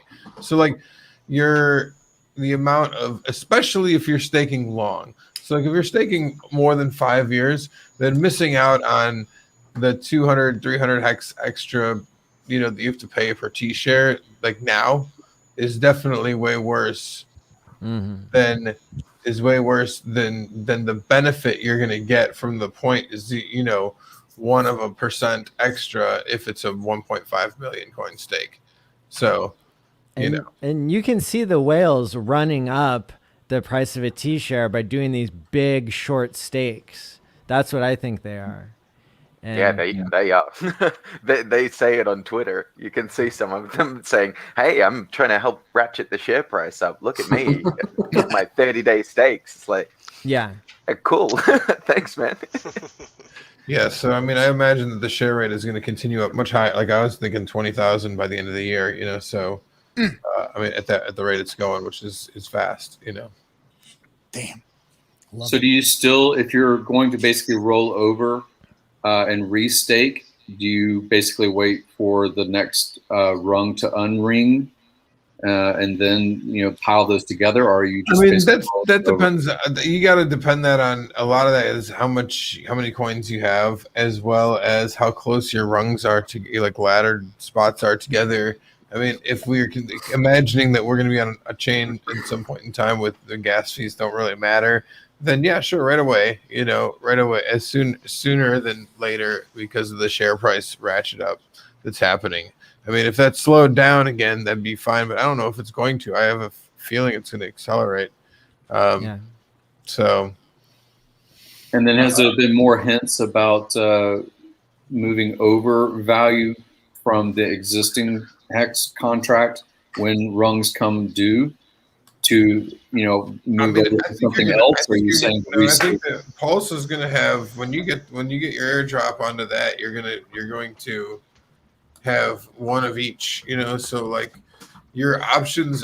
We were talking about this earlier. That like your options are going to be kind of like you have several options. If you could, I'm imagining. I mean, this is all speculation, but I mean, somewhat of not in the sense that like when they split, you will have a copy of your hex stakes and liquid hex on the new chain, and like that new chain won't really have any value to start. It'll have to like find its value, So, but when you unstake your coins, you have a hex stake that comes up. You unstake on both chains differently, And when you do that, you'll have a choice. Do you sell the ones on the ETH for the ones on the Pulse chain? Do you sell the ones on the Pulse for the ETH? Do you restake some on each? Is the gas fees too much to be able to be even fucking with the ETH ones? So you sell there's a lot of different nuance of what can happen, and like that'll drive the price, because if everybody sells their ones on as they come up on ETH and moves to Pulse, then like you'd imagine that because like the network is already a fixed piece of where it is, then like to move more of their coins over to Pulse, they're gonna have to buy from the very limited supply that there already is, So is everybody in agreement that the liquid hex will be on both chains? Yeah, I think so. Well, I thought that was so we watched in the first launch. We watched the OA, and we also watched big wallets OA, whether it was OA or not, with whales. Do you think that there will be on the Pulse, if there is an airdrop, there is a second version, a second part, right? Because there's an airdrop or onto the new system. Do you think that if the action isn't identical, say that the OA or whales stake, they didn't stake early on, they only staked early at big payday and so forth. Do you think that that's going to impact your personal decision? Not the consensus of the group, but your personal decision. That's kind of thoughts that go through my head these months now. It's tough. I mean, I'll be paying attention to everything going on, but I don't know. Until it drops, it's hard to know. Yeah, exactly. The consensus will form at that time, and then until then, it's just speculation. And it's just what if masturbation right now. It doesn't matter. That's true because there's so many things that are fluid right now that could change. Yeah, it doesn't matter. Got to wait for some announcements. It's supposed to come at the end of the month. I mean, you know how Richard is with announcements. Who knows what he's going to say?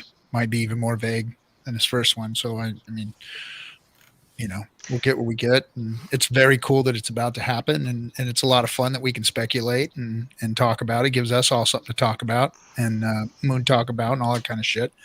Either way, I think it's going to be good, and everything so far that he's done for this product and the community has been nothing but good. So I'm sure that his next move is going to be good for us. Even the big payday that a lot of people got butthurt about was a good thing, and it protected all the stakers, protected the price of Hex, kept it out of the hands of nefarious actors, and it was the right move. And so even the things that hurt, maybe there might be some pain involved in this. Who knows? But it's going to be better in the long run. I mean, there is always some bad, like if you know, you could walk down some strange paths. You know, I mean, there would the origin address could decide that they want the value of Hex to be on the new chain and could dump the price mercilessly if they wanted to on the old chain. I mean, I'm not saying that they're going to at all. I wouldn't imagine that whatsoever, but it's a possibility. You know, what's interesting is I've said this, you know, like 6 months or a year after the launch or whatever it was. I was in a conversation, it was a stream or something like that, and it was someone was saying, you know, like when even my friends had said, "Oh man, I missed it." You know, it's gone 150x, it's gone 200x, it's gone 300x. I missed it or whatever. And I had to make these little confessional. I was like, man, I didn't know what the fuck I was doing when I started this thing. Like I put the ladder out there. I went into fucking hourglass shit and stupid. And you look at the, you know, the things that were when it was not even pennies or whatever it was worth of value. And you're like, oh yeah, no big deal. I was talking the other day in the Hex crypto chat. I remember giving away like 5,000 Hex when people first joined. I was like, oh yeah, let's do the blockchain wallet. Let's throw that 5,000 Hex at you or whatever. So I can see that if we do have an airdrop on the other system, some of the things that I remember people having these most beautiful looking graphs of their daily staking, that daily they had a stake coming out, right? Filling in the gaps, you know, not making so much of a bigger stake versus every single day I want money coming out somehow. Of course, that was when Ethereum was less than a penny to do a transaction. So I wonder, even with this value proposition of a fork that is less gas cost than dollar cost to do a transaction, I think I've learned a lot. And there are people that are bigger in wallet size that came later because they actually learned from OGs that were like, you know, like, oh fuck, I should have done this, or I should have done this, or, you know, these kinds of discourse, you know, streams are very informative to the pool that either see it live or see it months later. And, you know, I'm just wondering what these OGs in this room are thinking about what you would do different, not on the existing smart contract of Hex, but on the airdrop, if that's a reality.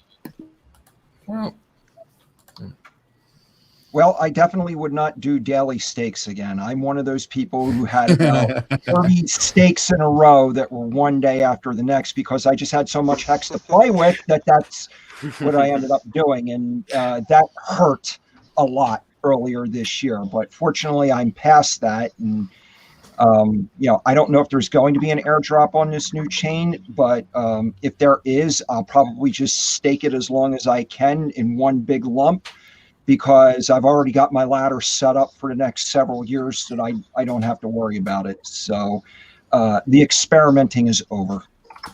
So I have a shameless plug that I might not buy the first day. That me and I have a shameless plug that me and Kurkowski and other people already know about the tax status of Puerto Rico. I know you guys were talking about that when I first came in the stream earlier. So consider this. You have value locked up right now inside the Hex smart contract. If there is an airdrop, you don't know, nobody knows if it actually migrates value from the old chain to the new chain. You don't know, but you do have a basis of zero. You get an airdrop that has zero value on the day that the launch of the new chain happens. Wouldn't it be great if you were already at 2022? Wouldn't it be great if you were already in a tax-friendly structure or something along those lines? So if you have made any pennies out of Hex, consider those things before the shit launches. Consider it. I'm not saying you have to, but do your own research, do investigation, figure out what your life plan is over the next 5 to 10 years. Figure those things out. See what matters to you, because it is potential that you have significant value in the Hex contract and you have your ladders that are staked out because you've been paying attention to this for years. And if that value actually migrates and moves chain, right? Because you say one withers, one rises, or you say both rise, like Ethereum Classic versus Ethereum. So you could look at those two situations and say, I should probably be in a better tax structure. So a confessional is I have significant real estate in California. I've held on to it. I've had it in a tax structure and things like that. And I've lived in Puerto Rico for a couple of years now, but I'm selling it. I am severing everything that has to do with a very bad tax state, terrible tax state. So I'm in the so I haven't been on streams a lot recently because I've been doing my own adjustment of my company entities, of my real estate holdings and things like that. And I'm in a liquidating mode. And it is because, you know, not to be fear mongering, but things are changing in this world very, very quickly about who has money and who doesn't, what states are dead broke, but giving out a lot, you know, of support. So consider those things as you think about even the rise of this other potential crypto chain. Yeah, and I would suggest everybody looking at a CPA, those who are holding bags that are, you know, life changing, where you may be considering, you know, relocating somewhere or looking for tax shelters, or, you know, because I mean, we're talking legal stuff here. This is all legal. There are benefits available to you to go out there and secure yourself so you're not, you know, getting hosed. So get a CPA, find out what to do. It's worth the cost of sitting down with somebody, retaining one, and going over your options. You know, what do you want your life to look like? What's your time horizons? What do your bags look like? What do your future look like? And may I suggest one other thing? Don't quit your damn day jobs yet, guys. Do not quit your day jobs. I agree with that. You should be making money from something that's nothing to do with crypto. Have nothing to do with crypto. Make money from something out of that for the next 5-10 years. I don't really I have people that are coming to me all the time and say, oh, I've got significant such and such. I'm going to sell that and live off that retirement. I'm like, dude, you will go stir crazy, because I'm 50, dude, and I'm still busy as fuck. I'm super busy, and I enjoy that life. That's my personality. But you sit in a hammock for 6 months, even if you are in your 20s or 30s, you're going to go stir crazy too. So you need to have something on the horizon. Men just need to have something on the horizon. They just do. They have to have something, whether it's acquisition or build something or make a rocket, or I don't know. You got to do something. You got to have a wood pile. You got to have a hot rod. You got to have something. You got to have something. Yep, you're right, Gary. That's it. The crypto is it's volatile, guys. We don't know what could happen. There are a lot of different things that can happen, and I've seen good things go bad, and I've seen 80-90% dips multiple times. You know, I've seen cycles in the regular economy drop down, and the last thing you want to do is give up something that you got that's making you income for something that could possibly, you know, put you in a wreck pile. You don't want to be there. You don't want to be in that. So until you're absolutely secure and you've got liquid that, you know, hey, you know what, I can take 2-year vacation off in Puerto Rico, or, you know, Spain or Portugal or wherever, you know, England, wherever, to go, you know, live out some days. And if you got a couple of years, and then maybe you can come back if you have to. But if not, in Hex Moons, then you're set. But I mean, until you've got it like that, and your CPA, you sit down with the CPA and show them your plans, and they say, yeah, this is feasible, then, you know, don't quit your day jobs. I'm hearing people saying they want to go full-time crypto. What the fuck is full-time crypto? Doing this, sitting down, streaming, looking at a chart or something. What the fuck is full-time crypto? Are you a dev? Are you forking the chain? I mean, what's full-time crypto mean? You're going to be a Twitter troll, a crypto Twitter troll? I mean, there's no full-time crypto. This is a storage of your value, and it's just another investment tool besides all the other stuff that you should or may have. So, you know, I wouldn't start counting these chickens yet.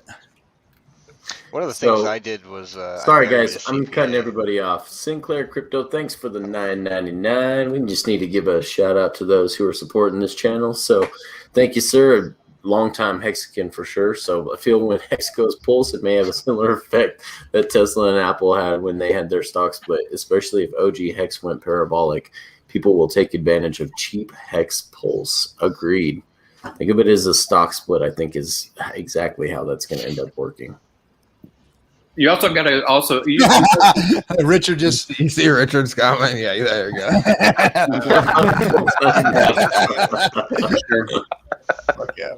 You guys should look at. And that's what I'm talking about. Unless you're Richard Hart, what do you got to be full-time crypto about? Right on. Well, look, we got the man himself is sitting in the chat room tonight. That is cool. That's probably why the numbers went up so crazy. He probably tweeted us out. Well, he tweeted us out. So I'm glad he pimped us out again. It's been a long time since we had a Richard Hart pimp out. So feels so dirty. It feels so dirty. Feels so good and so wrong all at the same time. Now he's saying, "Bitch, where's my money?" You guys should look up I'm sure many of you have, but everyone in the audience probably has not. You should look up the reason why. And again, I'm not a Bitcoin advocate, but I am commenting that the things that we bitched about in 16 and 17 about it's not a digital currency, it's called a commodity. When I did at least in 16, 17, listen to everything that the CFTC said, everything that SEC said, everything that Crypto Mom or whomever that was a supporter or detractor or whatever, all that stuff that was going on. I remember waiting till midnight to see some press release, right? Say, oh, is my bag going to rise or drop or whatever?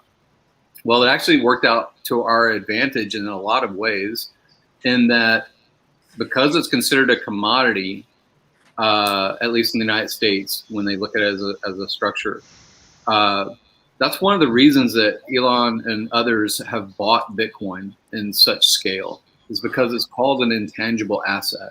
So you should look up and see what the bookkeeping and the CPAs at these mega billion-dollar companies, why they bought that crypto, why they bought that. And then you should also ask yourself, how many things of the 7,000 or so on the CMC are failing Howey tests? How many? Yeah. Probably around 7,000. Probably. There's only maybe, if you could say that Ethereum was a failure in the Howey test, but later, because the network was grown, it got an exemption. There's only 3 things, that, in my opinion, that qualify.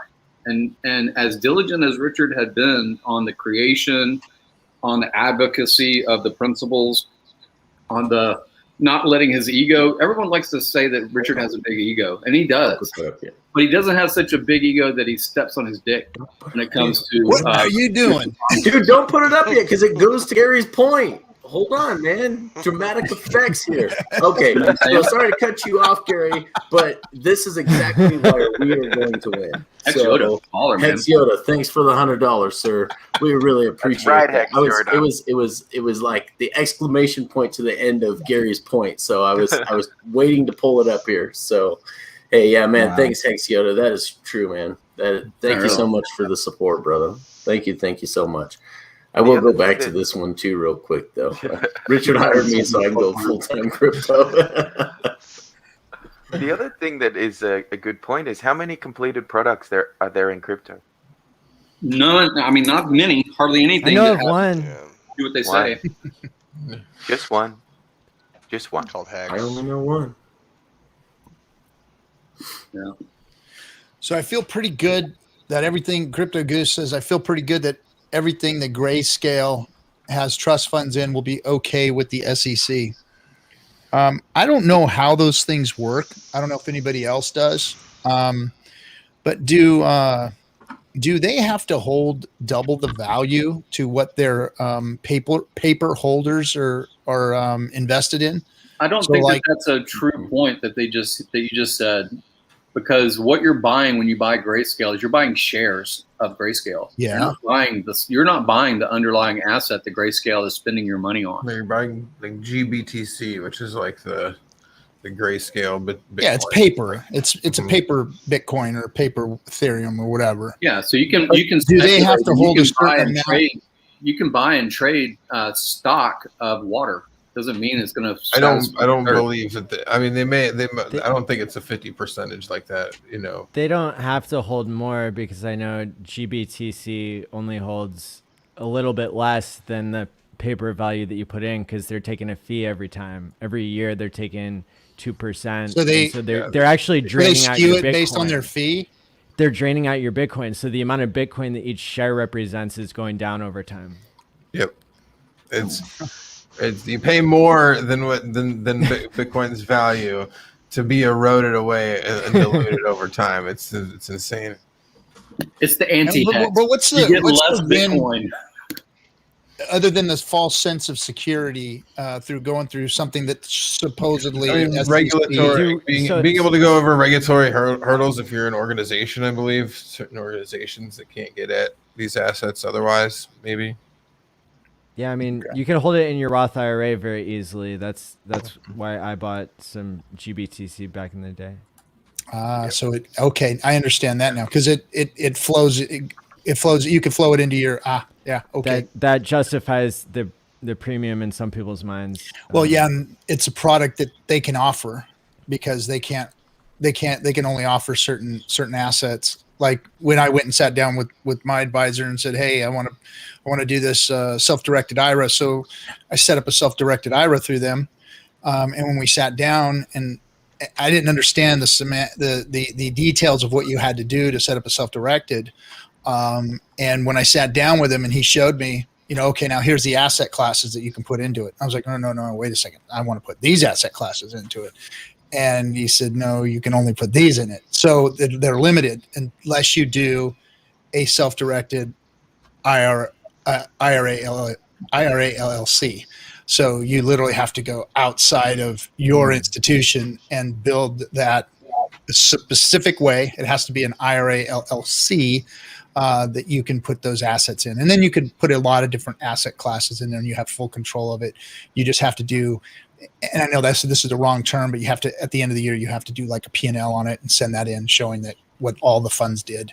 So you're basically self-directing all of your own funds or whatever you want it to be. And I've heard people putting things as wild as, guns in their IRAs. So there's things you could do that make it very, very versatile. So yeah, the actual banks themselves, their self-directeds don't allow that unless it's an asset class that they support. Like you said, like that wrap BTC or whatever it is. Yeah. I don't understand how it can be trading at a discount now. I thought I understood the premium, but I don't understand the discount. Well, I mean, it's just it's if people valued not having middlemen involved with them, then buying spot would trade at a higher premium. You'd think that would be how it would kind of be, but because because people want to get at this asset and pay more to get at it, then they are. That's when it's trading at a premium. I think it's because they don't have to sell the underlying. So if a bunch of people try to get out and it's really paper Bitcoin anyway, then the price can trade at a discount and the whole system is still standing, which I think is fascinating and gets to Richard's point that you don't have to sell, and that's magical. It sounds like this is all the same shenanigans that crypto was supposed to solve in the first place. Yeah. Well, yeah, they got their claws back into it is what they did. They were losing control, so they needed to get their claws back into it. And they tested it in 2017 and they said, oh, we got it. Here, check this out. And that's what they did. That was just a test run for them to come in for the institutional money. I wonder if Hex could do it in like a decentralized way somehow, have a trust. I'm just brainstorming here, but that'd be cool. I think it would be a possibility if it was thought out well enough.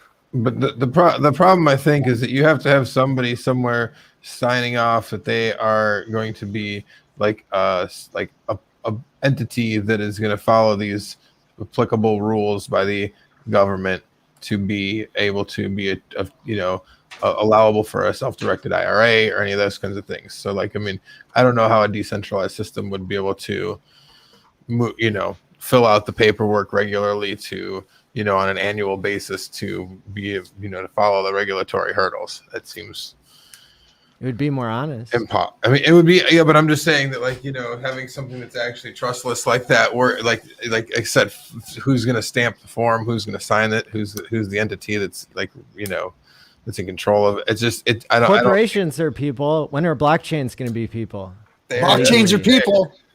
Blockchains are people too. That's a great question. When there's enough money behind them to lobby for it, that's when they become people. There you go. When there's enough money behind. Okay, well, you know what? All you big bag holders, all you big dolphins, let's get a lobby shop together. We'll move you down to K Street and get you an office. And yeah, you know what? I said before, I was excited about one of the things I was excited about was buying my first politician. So here's a good reason for. But you know, here's the problem. Here's the problem. They're already there on K Street, and it is those guys. It is the gray guys. They are the ones that are doing this. So I think we're too late for that. Yeah, they're already here, man. They're already That's here. what sucks. That's what sucks is that we aren't in that party. Nope. And probably none of the crypto influencers are either. Those are all the banksters and stuff are in there in that party. We missed out on that one. So that well, again, the party is funny because, like you said, they're still selling that party to everybody else, but also siphoning it off at the back end, diluting them out too. So yeah. Richard did a 25-minute interview with a woman, and there was a guy introducing him, and he had a K Street sign in his background. Did anybody else catch that? Somebody told me about that the last time I was talking about K Street, so I would like to. Yeah, I did. I told can't you. remember. Yeah. He joined our Facebook community group. Oh, really? Did he? Yeah. Is he really from K Street? I'm not sure, but that might have meant something else. I don't know. He's a Hexican. Nice. I got a county road K out this direction. Does that count? Like K Street? No, that's not the one, man. That's not gotcha. the one. You're a couple thousand miles away from that one, buddy. Straight across, though, but a couple thousand miles away. The Jane King interview. Thanks, Balliet. Balliet ran there with the answer for us when we grasping at straws for what we're looking for. There to save the day. Very nice. The new chain is just 14 pulses away from completion.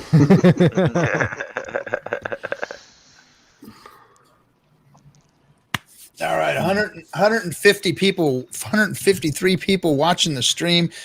You guys better start making it interesting, because we've got to. Hey, you know what? Anybody else want to come in and replace any of these guys? Like Richard. I'll kick all these guys off, Richard, if you want to come on. There we go. Hey. And Richard on the FN Hangout. That's another. It's been a while. It's been a while. It's been a while. He did one before, didn't he? Oh yeah, he's come on before. He's come on. Yeah. He's jumped in before. He's been on 3 times now. I had to troll, or I had to pull reverse psychology on him and not answer him I didn't answer him in the chat room, and he finally jumped in. Oh, hey, I'm busy working. Yeah, he's got a full-time crypto job, guys. Leave him alone. He can't just hang out like all of us. Full-time crypto. How can you be working and listen to this crap? Overtime crypto. He's got us playing in the background. Well, I've been saying that we should. We all got together and told Richard that he shouldn't drink 8 Red Bulls in a night, and I think now it's good. Maybe if we can agree that he should get more than 2 hours of sleep each night, because we all care about him. And you gotta start eating right. You gotta take care of that self. That's for sure. I worry about Brother Richard and his health, man, because I know he's working his ass off, and and we've all, this COVID thing is. I mean, man, I was 20 pounds overweight. I'm losing it now, and I'm back in the gym. But I mean, man, you can't be Red Bulling it and stressing yourself out and sitting there, man. You gotta take care of yourself. He's sleeping. He's sleeping. Listen, not on stream like Whales Only, but he's sleeping in general. He's sleeping. That's good. So he's getting his sleep in. So good. That's a relief. Good. It is. I mean, we love you to death, Richard, and we want to see all your dreams come to fruition. But the selfish side of us wants you to hurry the fuck up. So keep working. Turn this shit off and get back to work. That's right. You're listening to us, man. We're not providing you any value. Go provide more value for us. Whip that freaking horse. Thanksgiving tree's giving a ton, man. Oh man, you can listen a little. I feel guilty. I haven't done a video for how Hex has changed my life. If anything, it's actually just put more on my plate because now I'm doing streams 3-4 times a week. I know. I mean, dude, we talk. I mean, between me, DC, Kinetics, Coffee, all the rest. We just had a meeting with Maddie. All this stuff we're playing. I mean, I'm like, it's like work, 4-year-old stream. Hex stream. Look at my, Staker app. Work. Oh, well, I forgot. I should have put Staker app in there about 40 more times in between all that. But that's it, man. It's like work and Hex family, work and Hex family. It's alive, man. But it's true. You know what? It's changing lives. I'm watching people's lives change. People are talking to me, calling me, telling me that their lives have changed. Mine has. I mean, it's amazing what has happened. I've been in crypto for a while now, and I've done decent, and I've got wrecked, and I've done decent, and I've got wrecked, and I always had this little bag that's been sitting there, and now that's changed. It's all changed, and now the people that I used to swim around the side of the pool in the shallow end with, I'm like, hey, come on over here in the high dive, guys. And, let me show you how it's done because of Hex. So it's a really awesome place to be. And I'm proud and I'm happy to be part of this and to put the work in because it's been a lot of fun, man. It's been a lot of fun. And the one thing that Hexo tweeted out today about, I don't know if you guys saw it, but he said, look at all the successful cryptos, the ones that have hung around, even the ones that are shit. It's because their community is rocking. And man, nobody's community rocks better than ours. I mean, look at the diversity we have. Like you look at all the different streams, you look at Big Pep's stream, you look at, Wells Only streams and Maddie's streams and Joe Exotic and ours and Hexo. We got a diversity of everything out there. Everybody's working hard together. And, we're just spreading the good word and backing each other up and backing up Richard and the product. And it's just been an amazing, I mean, we always patting ourselves on the back for our community, but I'm telling you, I ain't never seen anything like this. Never seen anything like it. Yep. Me either. And to be a part of it is fucking magical. It really is. There's nothing like this at the minute. Yeah. Well, everyone wants to feel a place where they belong, and I think that's something we built here together. And hats off to you, Richard. You brought together a lot of different people from so many different backgrounds, different ethnicities, social status, blue collar, white collar, and we agree on so many different things, and we're willing to go to bat for you, and we're willing to fight anyone on Twitter on your behalf. And it's under the Hex banner. The people make it really worth it, man. The numerous DMs and the thank yous and the comments and things of that nature, it just makes all this extra effort that is really enriching other people probably more than it is us streamers, especially as much time as we put out there. Yeah. You guys make it worthwhile. You know what else I don't give enough credit to, and somebody just said it, Miss Hexquisite just said it in the chat, is don't forget the Hex Asians and the Spanish streaming channels that are out there. We don't give them enough credit to.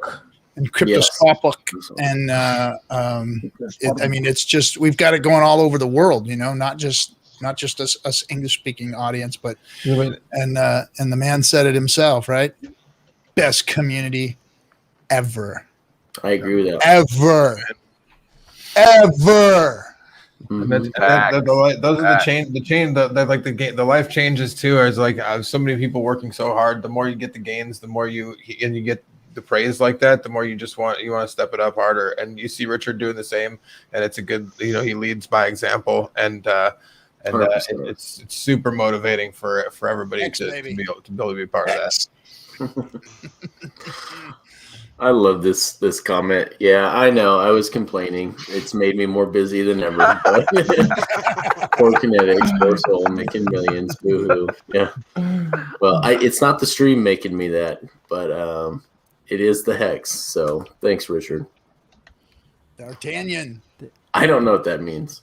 Easy as OCKK. You're gonna have to explain. If it started with it sounds like Aussie slang. Yeah, I was thinking like undercock or something. I don't know. I just ran straight to Urban Dictionary. I just recently tried to. I learned how to feature other channels on my YouTube, and I came up with 38 different Hex channels, and I'm sure I missed some people. 38. So, that it's so incredible how many. That's badass. That is badass. That is so cool. That is badass. We are taking over the freaking. Yeah. We're taking over. Oh man, could you imagine what is gonna happen in a bear market if? Oh man, we're gonna be so fun because the Hexicans aren't gonna stop. It's only going to make us stronger. I guarantee you. It's only going to make us stronger, and they are going to be bitter. They're going to be falling off, dropping off like flies, and then our ranks are just going to get bigger and bigger. Oh, we didn't talk about Nagabo either. Yeah, Nagabo, he's off the chain too, man. He's coming to Vegas. I almost thought he might have had to get committed after one of his last ones that he threw out there, but. He toned it back down a little bit, but it's like, God damn. I'm excited to meet him. Yeah, he's going to come to Vegas. He loves Vegas, man. He's a Vegas dude. So yeah. Oh yeah. Yeah, I know. Look at what Scotty Does Know said. He said, "I can't believe I have ever looked forward to a bear market, but Hex will dominate." Yeah. I'm serious, man. That's what I'm thinking. Yeah, That's what I'm thinking. I'm like, I want this bull run to be over. Go the fuck away, you guys, because this is our shit now. Let us take over because, oh man. At this point, I would love to see 0.5. Stop printing money so we can have this bull market, or we can have this bear market. Because I don't think the bull market's going to end as long as we keep printing money at the rate that we're printing it. I sent out a tweet the other day that was just like, bring on the bears. I'm so ready for the bear market. So ready. Yeah, it might be a little while. I mean, I don't know, but because it's so hard to predict. It's hard to predict the top, but we know there's going to be another bear market. Well, we know how Hex is going to do. I don't know how long it's going to be. I don't know when it's going to come, which is always the case. It just feels different this time. It just feels different. It does. Well, it's when you look at your valuation in Staker app, that's way different than what I remember seeing in my Blockfolio in 2017. So I deleted that bitch. Yeah, it's definitely different. Like, how do I get this fucking app off of here, man? Get this Blockfolio app off of this son of a bitch. Staker's all I want to see. I'm done with all that stuff. I'm so liberated. I am so liberated. Now, look, I talked to some people, and DC is like, DC is really good out there. He's doing his thing with his cryptos and stuff, and he does well. I mean, great. And I mean, who can't? If you got half a brain, you know what you're doing out here right now. You're making money because it's a freaking bull market, right? So I mean, he's doing well out there, but I feel liberated not to have any more fucking coins, not to be involved in anything else. It's I've always had bags full of shit, and now my bags don't stink anymore. I got one nice clean bag, and it's very clean and neat and tidy, and it's you growing. Have one stinky bag, but it's not your coin bag. So yeah, and he's sitting right next to me. Man. I love telling people that I'm not even involved with crypto anymore. Just Hex. Yeah, that's what it feels like. That's what it feels like. Like I'm out of crypto. I'm out of it because Richard has done something so unique, so different, so way out of way. It's like with this fork, we are even leaving crypto more behind. It's like we're okay. Like you guys go do your fucking thing over there, and we're just gonna do our thing over here. If you want to come join us, hey, the party's over here, guys, but we're going over here and handling shit. And you guys you have your crypto, have your fucking crypto. I totally get the sense that Richard is going to have Pulse Chain be to blockchain what Hex is to crypto. Yeah. It's just going to crush the whole space. I'm excited for it. If you couldn't tell, I was a little excited. But I mean, I've had those thoughts and feelings this week where it's like, man, Richard is the only one out here trying to clean this thing up or trying to make it better or trying to make it. That's what's hilarious, because they're all calling him the fucking Joker. I know. He's fucking making the mess. And while he's sweeping up their shit, they're like, Richard shit all over the place. And he's like, okay, guys, I'm going to clean up another pile of your crap here. Yeah. And he's picking it up and cleaning it and moving it away and building something else. And they're all complaining and crying about Richard fucking everything up. And he's the one cleaning the damn place up. I know. And he's the only one. It is going to go down as one of the most incredible fucking things. I'm telling you, man. History is being made, guys. This is going to go down as like one of the biggest ironies ever. It is. It is going to be a big irony because and they all look like damn fools. They all look like damn fools.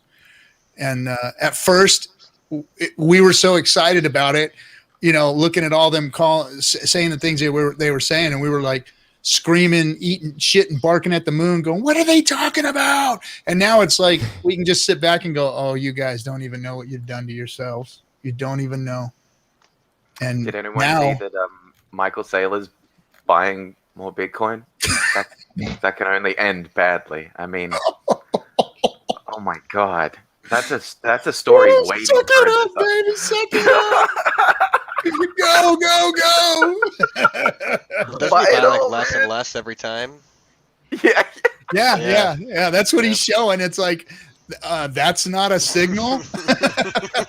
I think Richard pointed that out like a fucking month ago, right? Yeah, like that's not a signal. It's like it's getting, he said whenever Michael getting Saylor, smaller. Whenever he moves his mouse over the buy button, now there's going to be a tweet. That's what Richard said. Oh man, this is going to be great. This is going to be great. It's getting better and better every day. Gosh. I guess my only question is will Pulse be ready before or after Vegas? That's all I. Oh man, if it's I don't even want. It's game over, man. It is game over. Man. I don't know. If it's before, I'll probably show up to Vegas. There's no way I'm showing up at Vegas. But if it launches before Vegas, I might show up to Vegas. We'll see. If it launches before Vegas, I'm going to be too busy buying what everyone's dumping on the original. I might have to skip out on Vegas. I got some barrels of powder ready to go, baby. I'm going for it. Bro, I'm loading up the cannons on this bitch during Vegas, so that way I don't have to FOMO in on day one. I can fucking wait. Well. Look who it is. It's our only faceless man. Hey, brother. What's happening, Wells? What's going on, guys? How's everybody doing? Good, man. Good to see you. Going good. How are you, bro? What's going on, guys? How's everybody doing? It's on Friday, man. On a Friday. Forgot I was watching. Friday. Yeah. We've seen you in there. How's everybody doing? Everybody doing good? Oh yeah. Can't complain. Can't complain. Have you seen the Hex price and the T-share price? We're all doing well. Boom. Vacuum in full effect, guys. What do you got How are for the us charts tonight, looking? Wales? What's that? I can't hear everybody. I said, what do you got for us tonight? Oh, I could run through this morning's chart set for sure.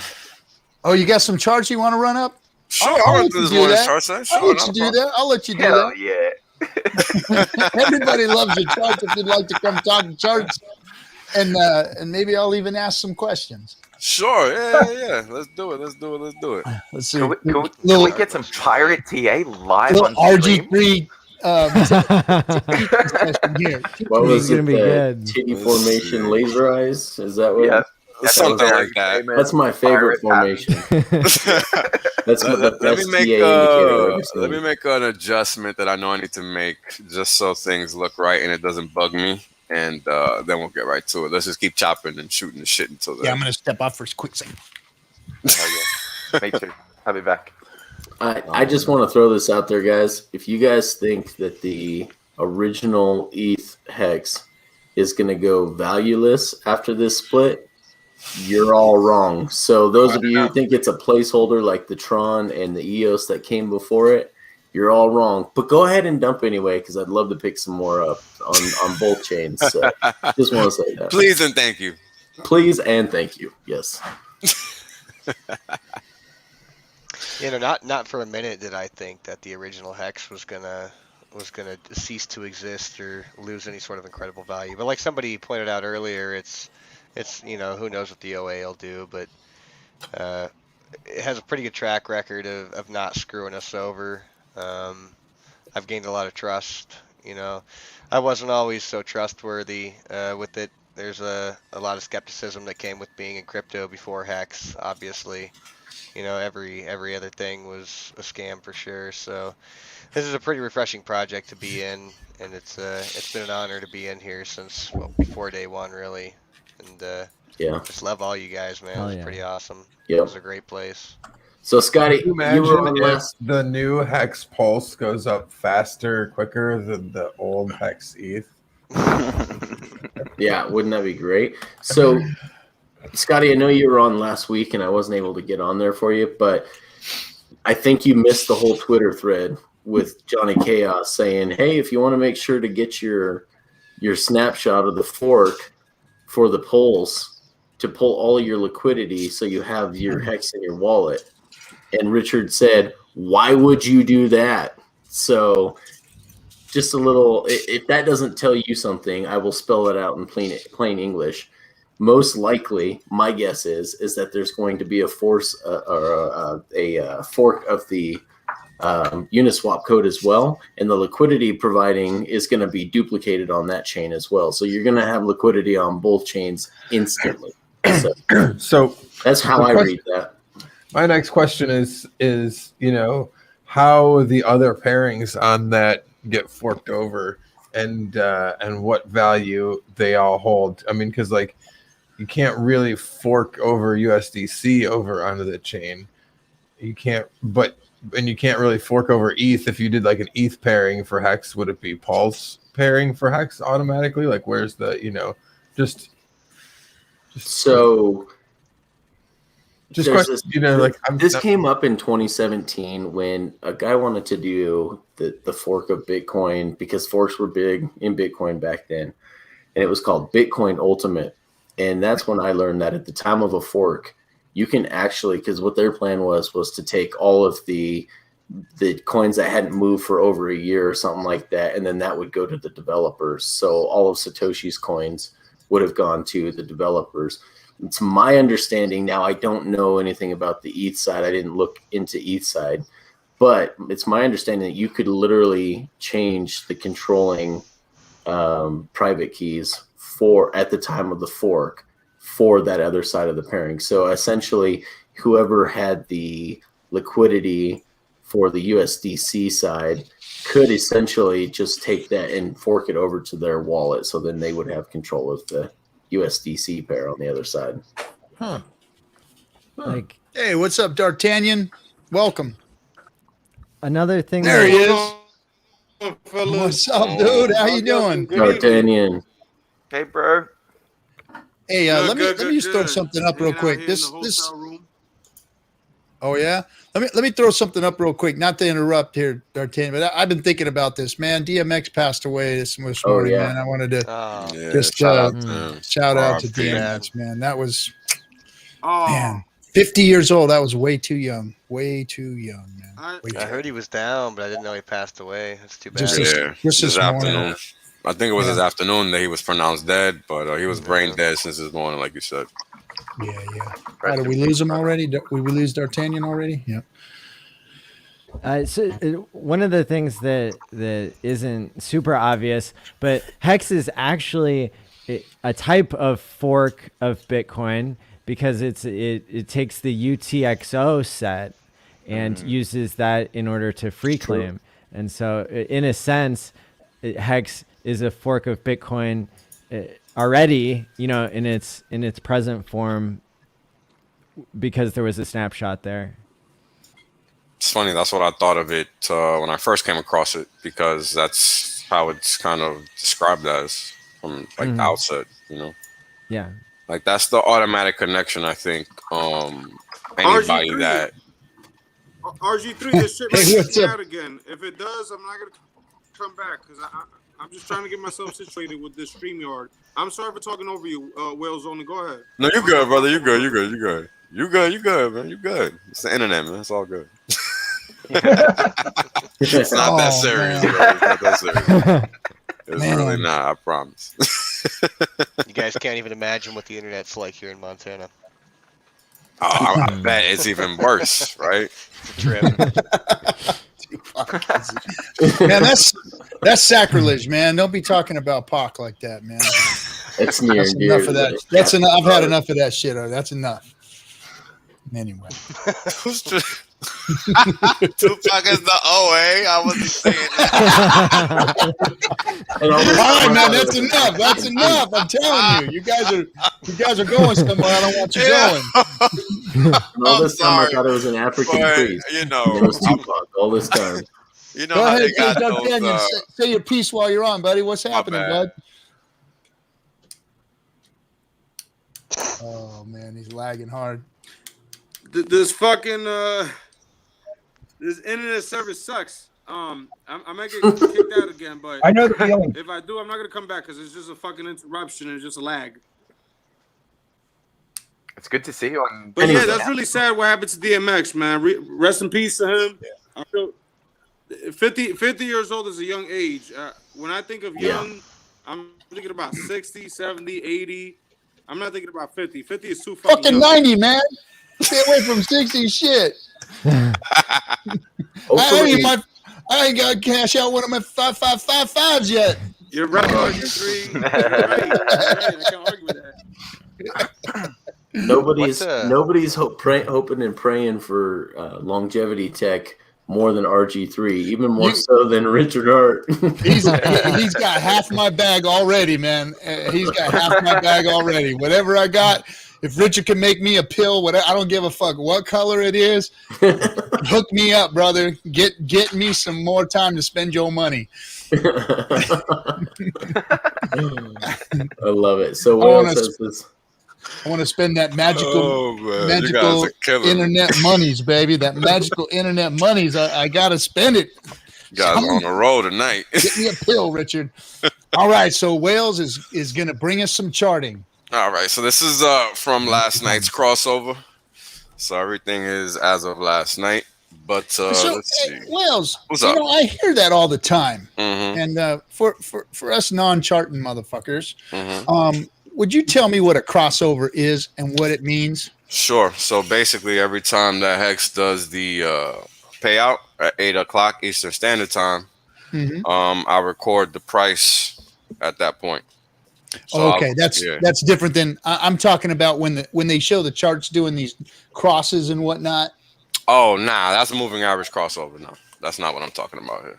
Okay. A little different. I don't talk about legacy stuff because it's not really important. It's not valid. And the reason it's not valid is because that's really all in the eye of the beholder, and that's the most important thing to understand about TA. Like it's like a random set of parameters, right? But if you don't know how to deploy them, then it doesn't really matter if you know them. See, that's what I really like about you, Wells, is you talk about charting like I do. You know your shit when you're talking about it. But you speak in a macroeconomic sense and you go, hey, this is all just a bunch of reading of the tea leaves. And especially if you don't know what you're doing, you're just going to fuck yourself up. So, this is tea leaf shit here. Yeah, I mean, it is what it is, man. People can try to dress it however they want, but, this shit doesn't fucking matter. It's all irrelevant. Let's see your chart now. Yo, I just want to say real quick, I keep dropping in my motherfucking Staker class league. It's just ridiculous. That's what you call adoption. Hey, it's happening. It's happening up there high, bro. Exactly. It's happening up there high because exactly. And they're ramming up the short stakes too. Oh yeah. Yeah, they're doing a lot. They're trying to ratchet that T-shirt price up as quickly as possible. So yeah. If anyone's still out there stacking, get your stack. Yeah, don't wait because they're not playing. Nope. They're not playing. Yeah, the duration. Go ahead. No, there's something going on. That's for sure, and it's happening above. The duration was 5.54, and now it's all the way down to 5.46. That's not a little bit. That's a lot. That's a whole lot. And I should have updated the share chart, but that's okay. I'll do another one. It's fine. So we'll get into it. Little disclaimer. The information displayed in this broadcast is known to cause increased amounts of FOMO.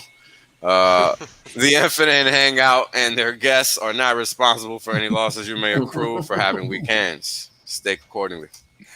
And if you take anything that we say here on this show as financial advice, you fucking stupid anyway. Pretty much. Even though, I do like to say this is mathematical advice and the math doesn't lie. So, yeah, give us your math. Take it as you will. So, right now, the chart is showing the first 480 days live between Bitcoin, Ethereum, Hex, and the T-shares. Now, the caveat with this chart is, as we know, Hex is actually a little older than 480 days. And the reason we only have 480 here is because the exchange on which Hex was first listed did not, well, somehow they deleted the data that they first had and they did an update. So we don't have like the first 14 to 16 data points for Hex. So this is why it's only showing 480 days versus 495 or whatever have you. I think that's today's date, 494, 495. I can't remember exactly. So we're comparing each respective each respective crypto with respect to their age, right, at that point in time. So this is the first 480 days of Bitcoin, which is giving us no price because it didn't actually print anything on its live network until the 562nd day of its existence. And then Ethereum here is giving us a read of 680 on its index, and it's within its first 480 days of its existence. And the Hex index and the T-shares index are giving us a reading of 9,857 and 15,978 respectively. Now, this is starting with a base level of 100, so just do the math. It's crazy. Post big payday, the return is 412%, and yeah, this is just swimming along nicely, as it's expected to. And my next chart is my favorite chart because it's the Hex post big payday chart. And as of today, we're 142 days in, but as of last night, it's 141. Now, this chart, I like to highlight it the most because this basically details the after halving effects of the price returns, right? Now, why do we care about that? We care about that because we always look at Bitcoin after the halvings to show what the inflation does to the price. And this is exactly what I'm showing here. We have the first halving of Bitcoin, the second halving, and the third halving of Bitcoin. First halving is in orange, the second is in blue, and the third is in green. Hex post big payday is the magenta color. And right now we got a reading of 412 and a quarter on that index. And the first halving is at 753. And as you guys can see, it's taken a significant drop from essentially 1900 down to basically a 60% drop, which is typical in crypto, as we all know. Maybe even 80, 70. I didn't really measure it or anything. Third halvings and the second halvings are way below. And as you guys can see up here, we're 45% below the first halving, 266% above, and 230% above the second and third halvings, respectively. So, the way I look at this chart, as I always like to say, Hex is really a function of log base 2. And it shows that in the return streams just by the characteristics of where it pauses. And as we can see here, the first stop was the 256, which is a base power 2 value, which is a power 2 value. And it stopped here again and again. And then it broke out from there, and then we never saw it again. So my guesstimation is that we're going to keep going until 512. before we actually see any pause. Yeah, because that's just how hex moves.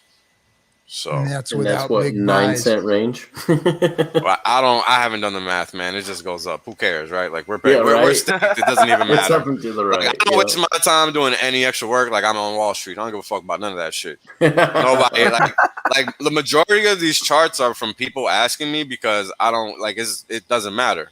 Like all you really need to know, like hex is literally this chart.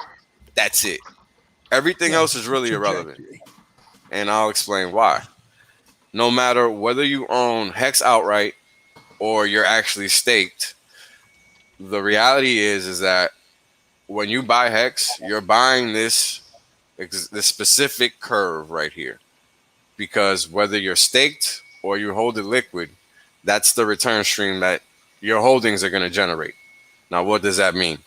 What that means is if you look at the scaling on the left-hand side, you're going to see that hex and the T-shares specifically, both of those specifically stop at power 2 values, right? And this is what made it obvious to me that, like, when I looked at this stuff, decades ago when Bitcoin first came out, this was obvious because it just moved like this, right? And I happen to be fortunate enough to connect that dot and realize that this isn't just some rinky-dink market nonsense, and it just doesn't work that way. And the main reason it's easier for me to see here is because there's no friction from time. So what does that mean? It means it's a 24/7 market. So everything evolves faster. So you see the picture clearer. You don't have to wait, for the weekend to pass and all of that crazy shit. So if you're looking at this chart and you're looking at where the pauses happen, everything happens around the base power 2 value. Everything. 16, 8, 4, 8, 16, and 24, 32. It just zooms through 56, 64, all of these base 2 values. So 56. Like once you sit there and look at that little base 2 column, right? Like just the powers of 2. Hex just looks 256 again, 512, 1024. So you can just expect it to keep corralling these values throughout time. Because no matter what, that's just what it's going to do. And nobody can change that. Doesn't matter if they sell it down, it's going to come right back up. It's the nature of the beast. Because that's how the math works. It's very straightforward. And just like I explained initially, once all that inflation comes out, then it's just a one-way street because it's a vacuum.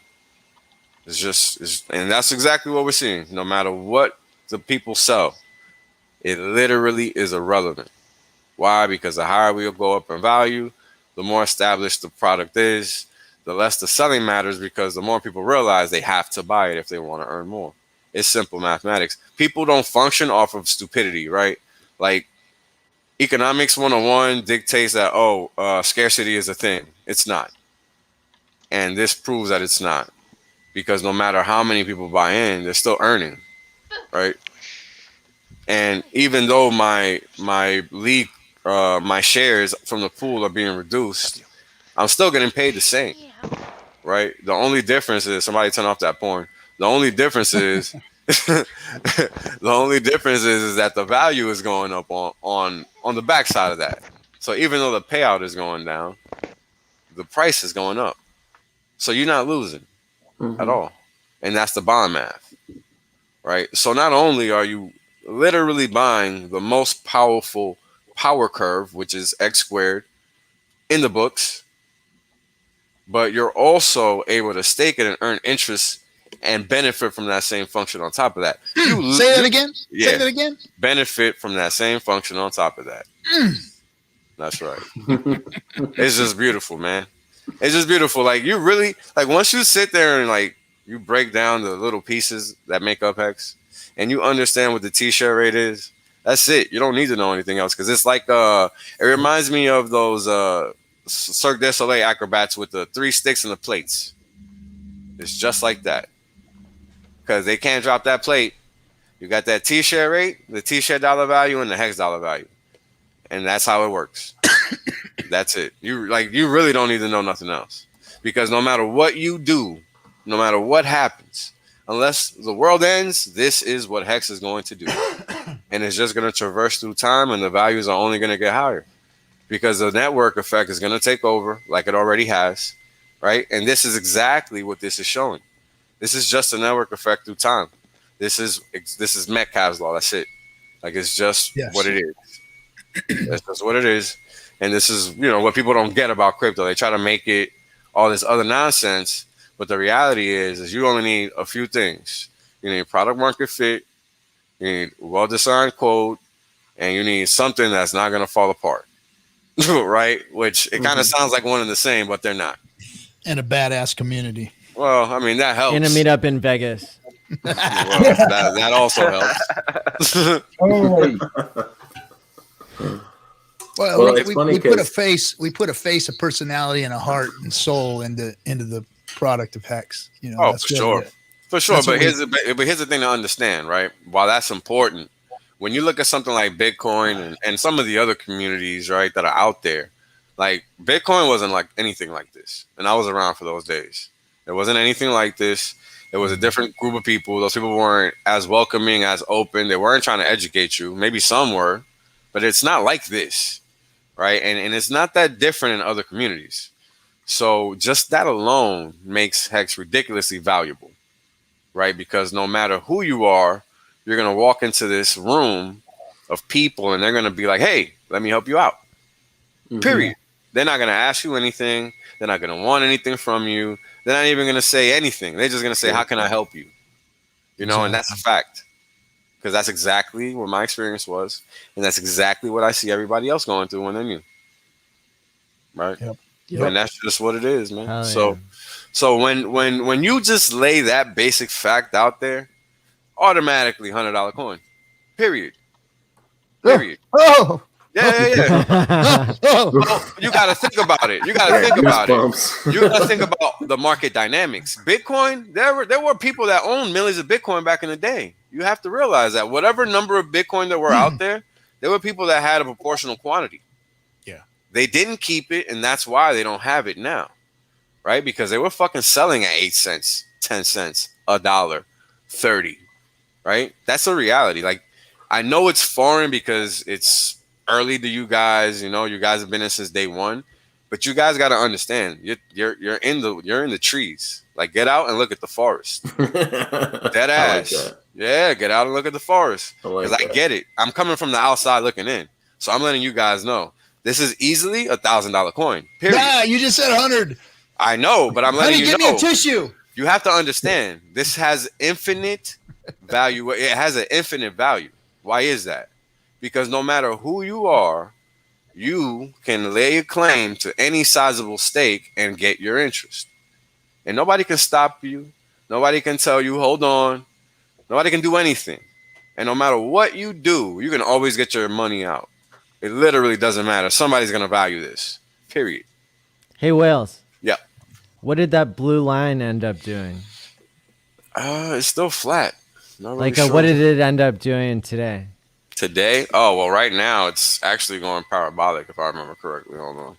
So that blue line represents Bitcoin. So it's up 6 million X. Right. Yeah, it's actually it's $60,600 right now. So yeah. Wow. So Hex has a good head start over Bitcoin, which didn't even have a value 480 days after launch. Correct. Okay. That is accurate. That is extremely accurate. Good start. Yeah, I mean, that's something to talk about, right? Because that's the main reason I bring it up. I mean, let me bring up BLX because it's like the easiest way to view it all time, right? Right now, we're basically here. You are here. Yeah, the log scale. Right. Yeah, like we're basically here. Like, all right, September 2010 to January. We're actually not even there yet. Technically, in terms of time, we're not even there yet. We're basically here. Yeah, it's crazy because January 2009 plus 15 months. That's January 2010, March, April 2010. Yeah. Right. So that's in between here. And so there you go. I've never been one to be super moon boy at all. I've been very conservative about talking about price and all that kind of stuff. Yeah.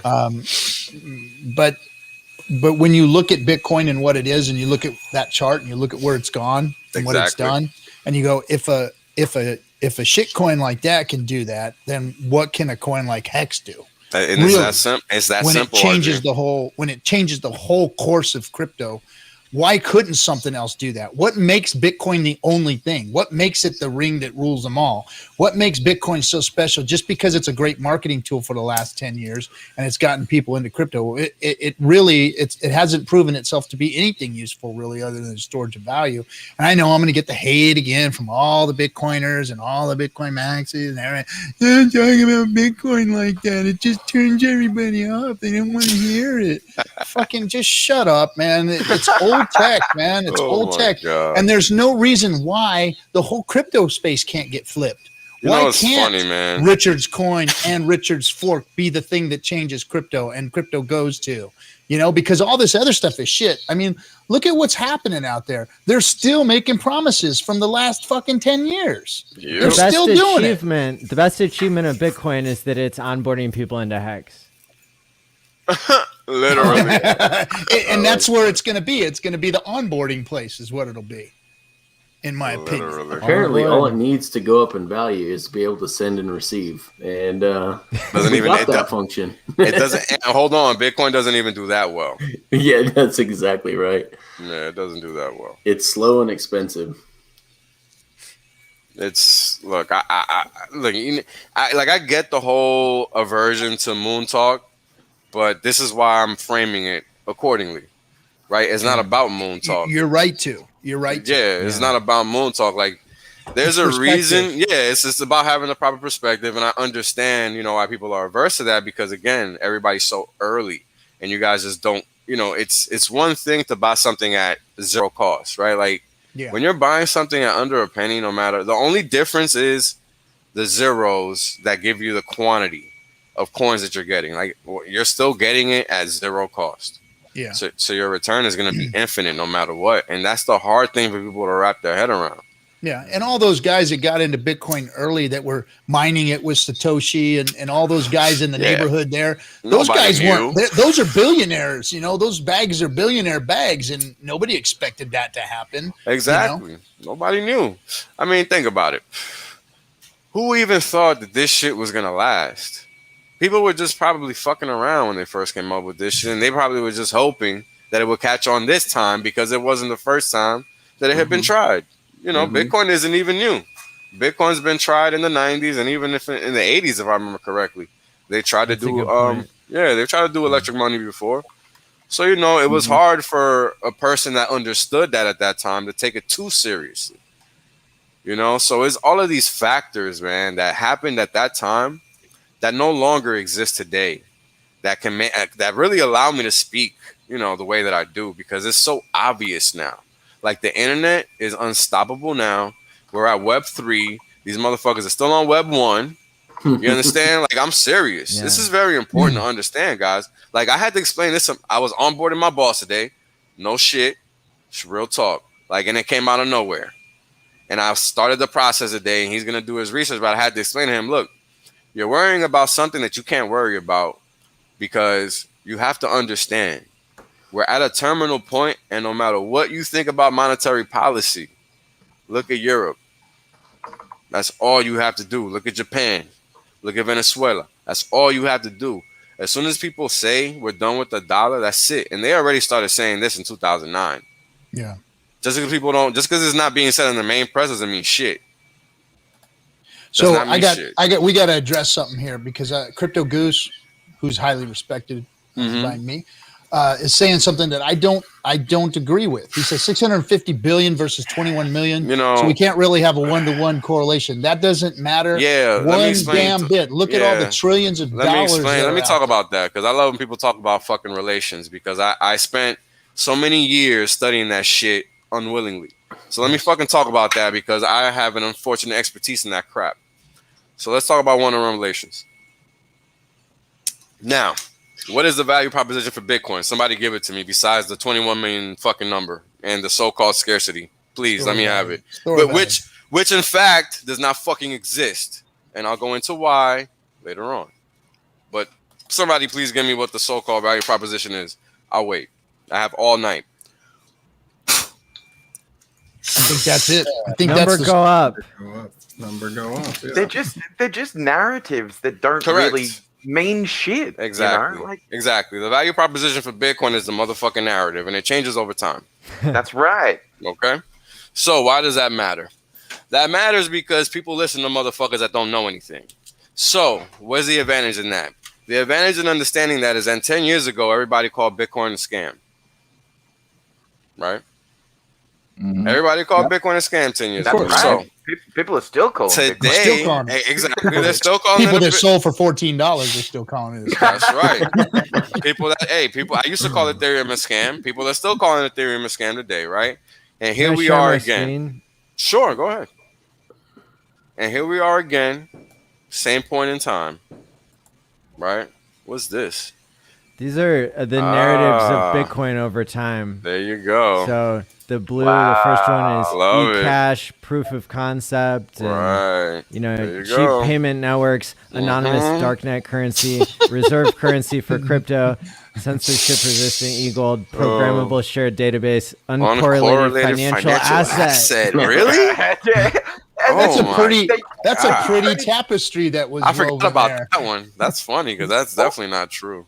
All that they do is they twist the narrative so that it stays more current. Like, that's right. Oh, now we're going to be this thing, and then we're going to do that thing, and it's like, motherfucker, you haven't changed in a decade. What the fuck you actually doing? But guess what? It's done. You see that chart right there? That's what it's done. That's what all that narrative has done. That's what it's sold. That's true. It sold those motherfuckers that chart right there. Power of narrative. That's the power of narrative. So check this out. What do you guys think is going to happen when the rest of the world realizes there is only one place to find yield, i.e. there is only one watering hole on the planet? What do you think is going to happen? Because that's exactly what Hex is. It's the one watering hole on the planet. Because capital flows to where it's best treated forever and always. That's facts. Like, it's really that simple. And when you sit here and when you sit here and you look at the rest of the so-called crypto market, what is there? A bunch of promise, a bunch of non-value proposition having coins, a whole bunch of maybe you'll get your money back. Really, is the best way to put it. Yeah. Right, like that's really what you have. With Hex, you don't have that problem. You know, it's a finalized, complete product. That's it. And a discussion. Nothing else to talk about. Have a nice day. You know that what you see is what you get. And the fact is that when big money comes searching for something real, because they're gonna realize that Bitcoin is literally. So here's the thing about Bitcoin that people don't get. Bitcoin is literally the greater fool theory. Once the next fool stops paying for it, it's just going to collapse just like everything else, right? And that's what people don't understand. There's no intrinsic value here, right? And some people can say, oh, well, there's no intrinsic value in Hex and blah, blah, blah. Well, yeah, there's an intrinsic value in Hex. You don't fuck it pays you more Hex. The fuck are you saying? And people want Hex because guess what? It pays you more motherfucking Hex. It's straightforward.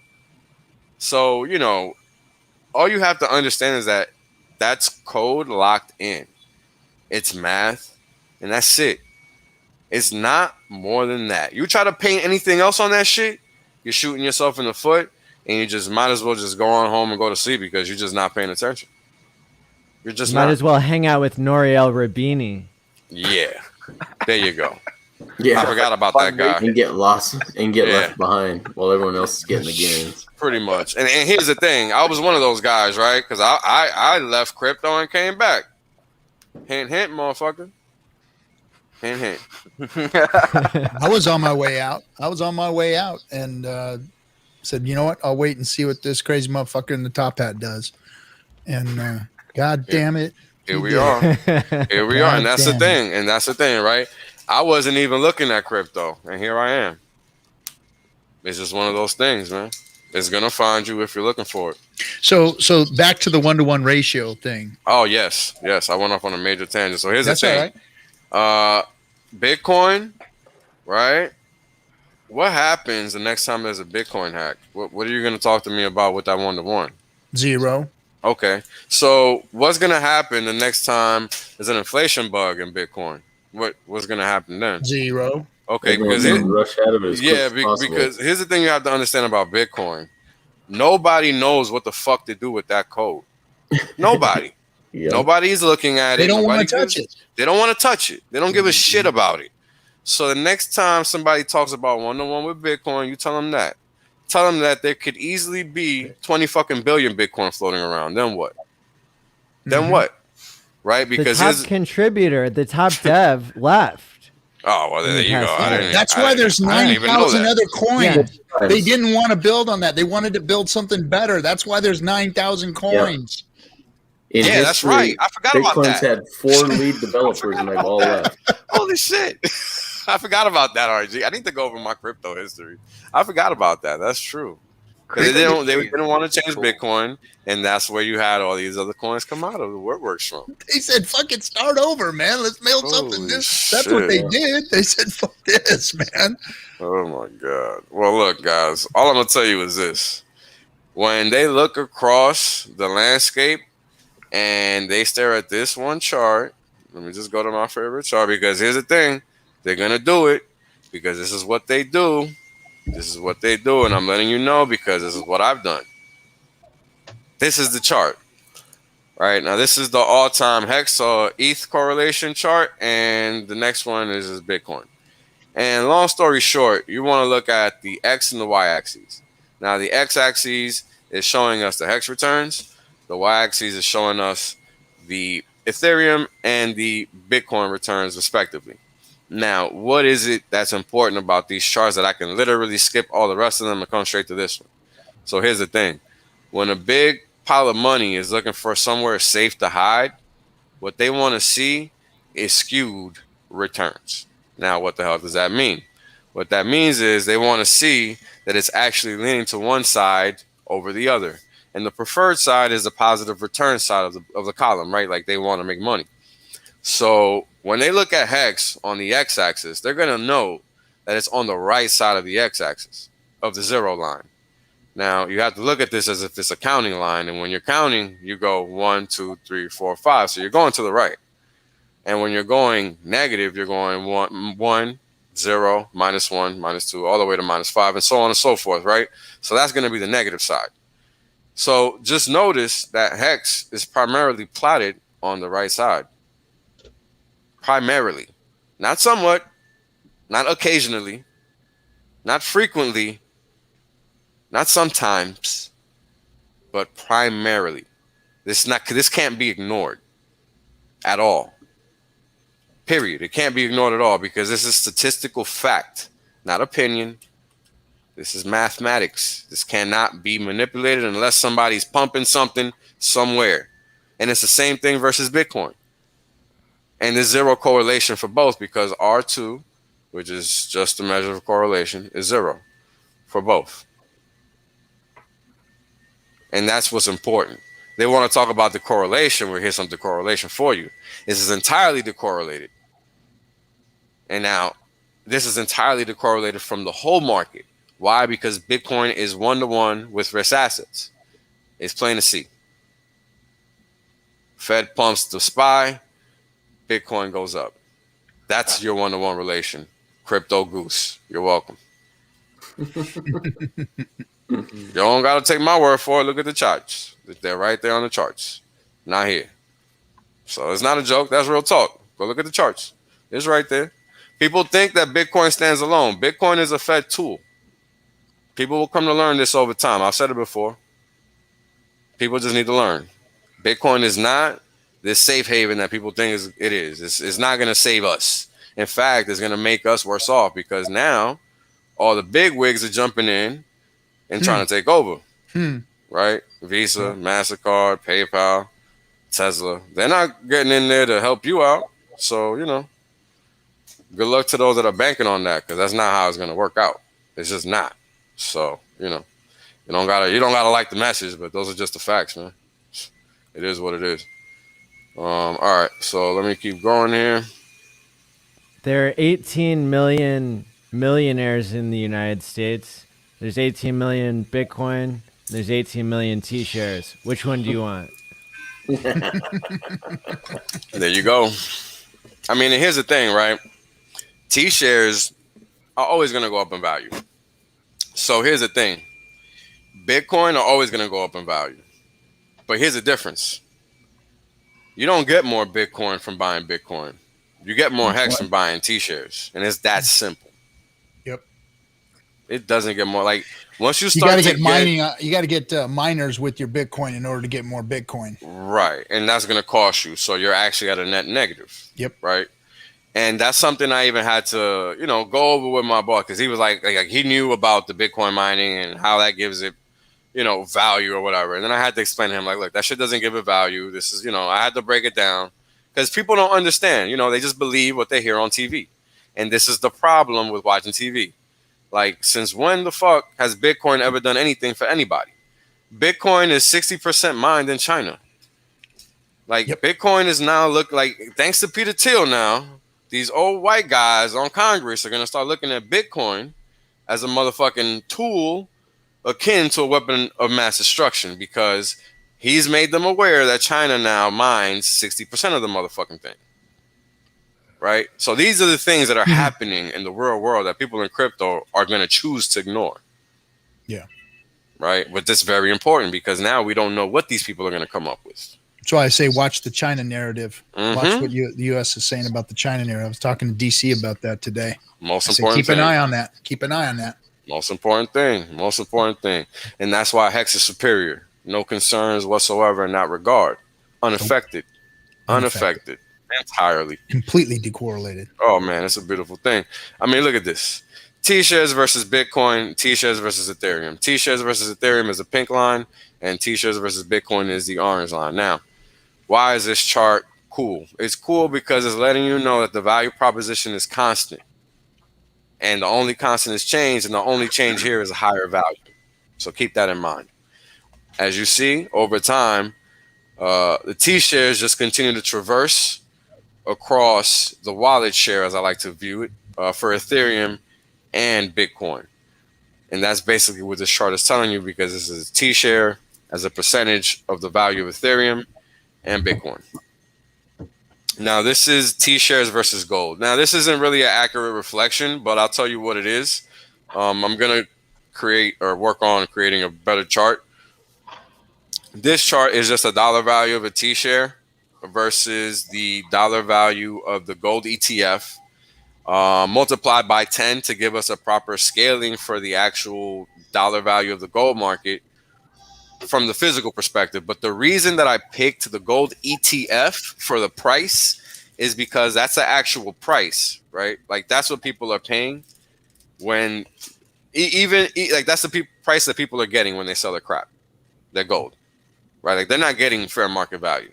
They're not, right? And this is the paper market price, and this is what you're getting, right? So what I'm going to ultimately do is make a chart that is going to encompass total T-shares in dollar value by the total gold dollar value. And that'll give us a better view of, this isn't really accurate, but it's good to look at. But, it's just something. It's just something, because, again, it's just the dollar value of gold from an ETF perspective, which is a suppressed price in reality. It's not the true price.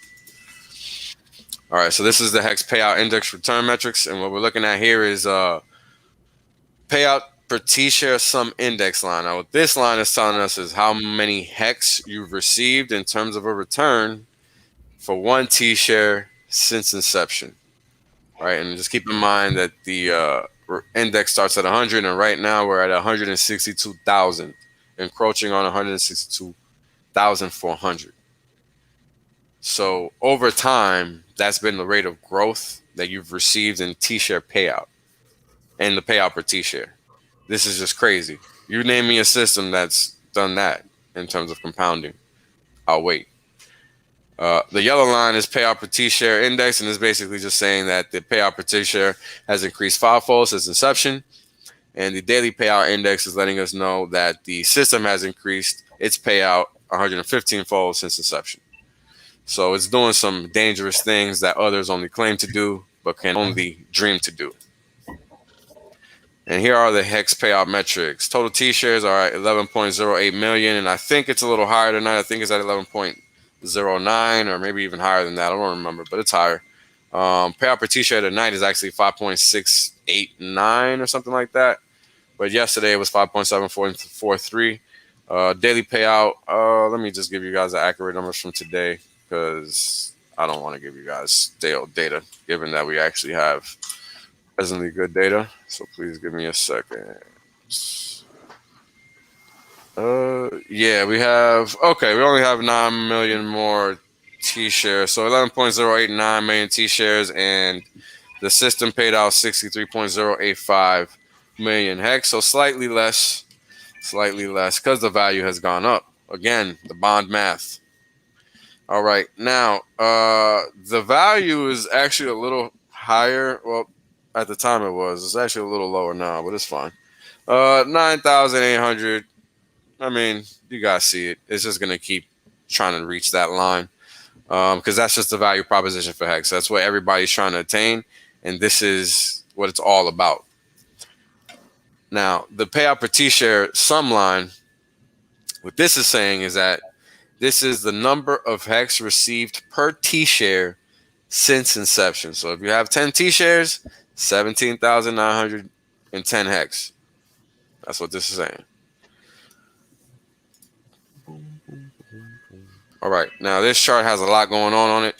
And the reason for that is because you got the APY, and the scaling is off. I got to fix it because I had just thrown this on here randomly to remove one chart.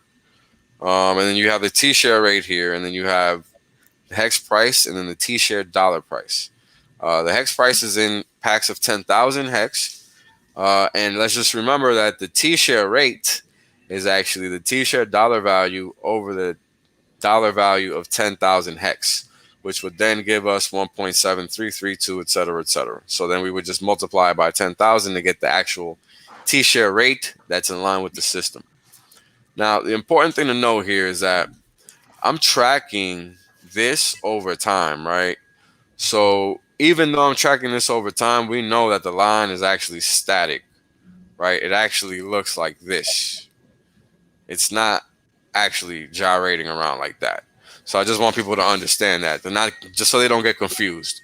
What the line under means typically is that it's probably a good time to pick up some Hex and stake. Above means that it's probably a little expensive, probably not a good time to buy and stake. But again, it doesn't really matter, because what you have to remember is when you stake is a function of what you can pick up for T-shares. And that's really a function of what you can buy with your fiat. And that's why we care about the dollar value of the T-shares and the dollar value of Hex. That's the only reason.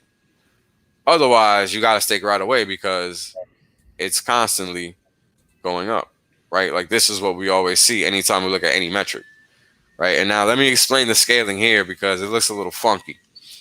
Now, what's going on here is that you have to remember that the system is log-based too. So in order to show the true nature of this, right, I had to take the y-axis on the right-hand side, which is the price of Hex, and scale it in conjunction with the T-share rate, which is sets of 10,000 Hex. And what I'm trying to show here is when Hex, well, not the Hex, but the T-share should ultimately become deflationary. Now, again, this is just a forecast. What I expect to actually happen, I don't think is really being shown on this chart. I think is actually off. But the point is that when these two cross, which they will cross, that's when you can expect T-shares to get deflationary, and that's when you can expect the cost of Hex to really take off. Similarly to what's happened with Bitcoin lately, right? Well, not lately, but after like the first 10 years, it's kind of just gone to the moon. Like the first 10 years, it really only went up to 20,000 max. And then all of a sudden it's at 60,000. Not a coincidence, folks. It's just paying attention to things like that kind of help you rationalize how things work and what the design goal was here with Hex. Because it's very important to understand that Richard was around for the first days, right? He saw a lot of the design mishaps, a lot of things that they did. He saw, and he talks about this all the time, right? And this is why he designed Hex the way that he did. And you guys also have to remember that these guys really went through the painstaking mission of proving to themselves that this does what they intended it to do. So when I go by and think about all of these things and I listen to what they say and I try to connect these dots, I try to relay them in what I'm saying and what I'm seeing. And, you know, it's kind of a lot of dot connecting, but it's all there. None of it is like not visible. But you really have to sit there and look for it, right? Because like anything that's worth seeing, it's not going to be evident at the face of it, right? And that's the important thing to understand with Hex. And that's why it's even, you know, they called an IQ test to start, right? And basically just to talk about how I did this chart, just so everybody has an idea. What I did was on March 7th, I had whatever data I had for the T-share rate and the price of Hex. And I took the T-share rate and I just took the rate of change, made an average, and then took that average and made a standard deviation from that average just to kind of see if I liked the variation. And I felt it was, you know, fair enough to use it as a forecast. And with the help of Hex Lion from Crypto Sparbuck, he helped me refine the data and just come up with this decent little, you know, forecast. It's nothing I've even messed with since then. I just mess with the scaling now just to pretty much show when the T-shares can be expected to be deflationary. But again, this is a forecast because what happens if people just discover it 5 years in and, you know, this shit happens to happen here. Like it's just hard to tell because if people come in and stake and all of a sudden, you know, the staking percentage is up to 20-25%, who knows where the T-share rate is going to be and who knows where the Hex price is going to be. Hard to say.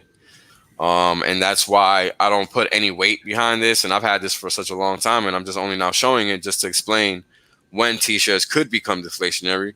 We don't really actually know. So it's very important to understand that.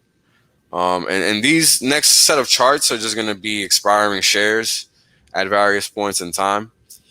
And I advise that you zoom in if you can't really see, because it's going to be hard to see. But the important thing to know is just how across the past few weeks, just pay attention to the cursor and where it ends, because what you're going to ultimately see is how the magnitude of this graph is going to penetrate the cursor and then fall all the way out. Because what we've been seeing is how we've had a lot of short stakes enter into the system and then leave, which is what's causing the T-share rate to ratchet up. Oh, very nice sell. Thank you. Sorry, guys. Sorry, but we've got a blue light special on aisle 5555. Man. Everybody, just let you know, Hex is on sale on aisle 5555. Thank you. This is your chance, Wales. You've been waiting, man. I've been seeing this. Yes, I'm waiting. Trust me, I'm Get waiting. it, son. Not yet. Patience is key. That's right. Patience is key. Somebody else will follow up. I'm watching a few wallets. Somebody will fall out. Yeah. Oh my God. It's tapping those orders right now. It's a beautiful thing, man. People don't understand. Like, there's never been an asset in existence where people want the price to go down. Like, people don't understand the significance of that. After being on Wall Street for 10 fucking years, I understand it very well.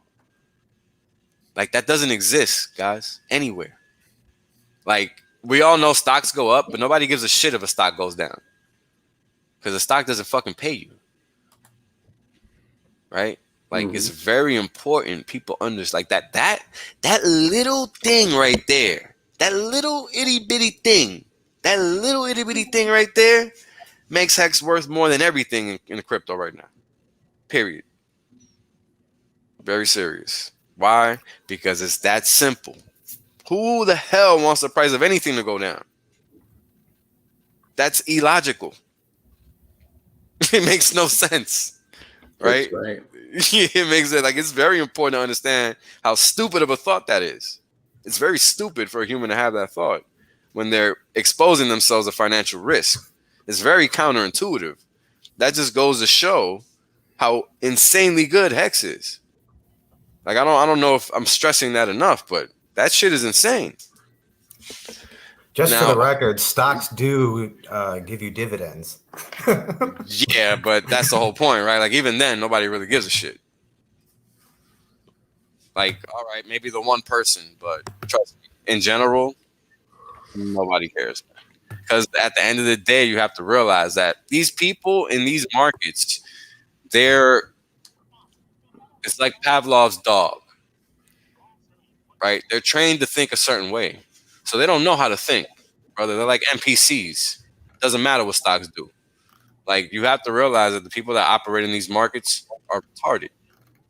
So they think that buybacks are good, not realizing that what's happening is destroying the economy. There's value destruction, and they're buying it up. You get what I'm saying? So it's like whatever they do over there is irrelevant. Trust me. Because like I was having this conversation today with my fucking boss, right? And you just got to realize how these people think. They don't fucking think, bro. Like they really have this blind faith in this fucking magical shit that I don't know where it comes from because it doesn't exist. It doesn't exist. Like the Fed is not saving you. Period. It never fucking has, and it never fucking will.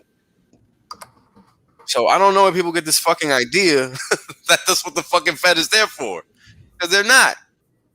Right? Like anytime we have an inflationary pop, or anytime we've had an inflationary pop throughout history, it's a bad thing. And they cause it every time. It's boom and bust every time, and people don't get it. And the only difference between back then and now is that the system is so financialized now that it happens every 5 years. And now we just live in the constant state of that because we never left 2008. People think we did, but we never did. Just because stocks go up doesn't mean a motherfucking thing.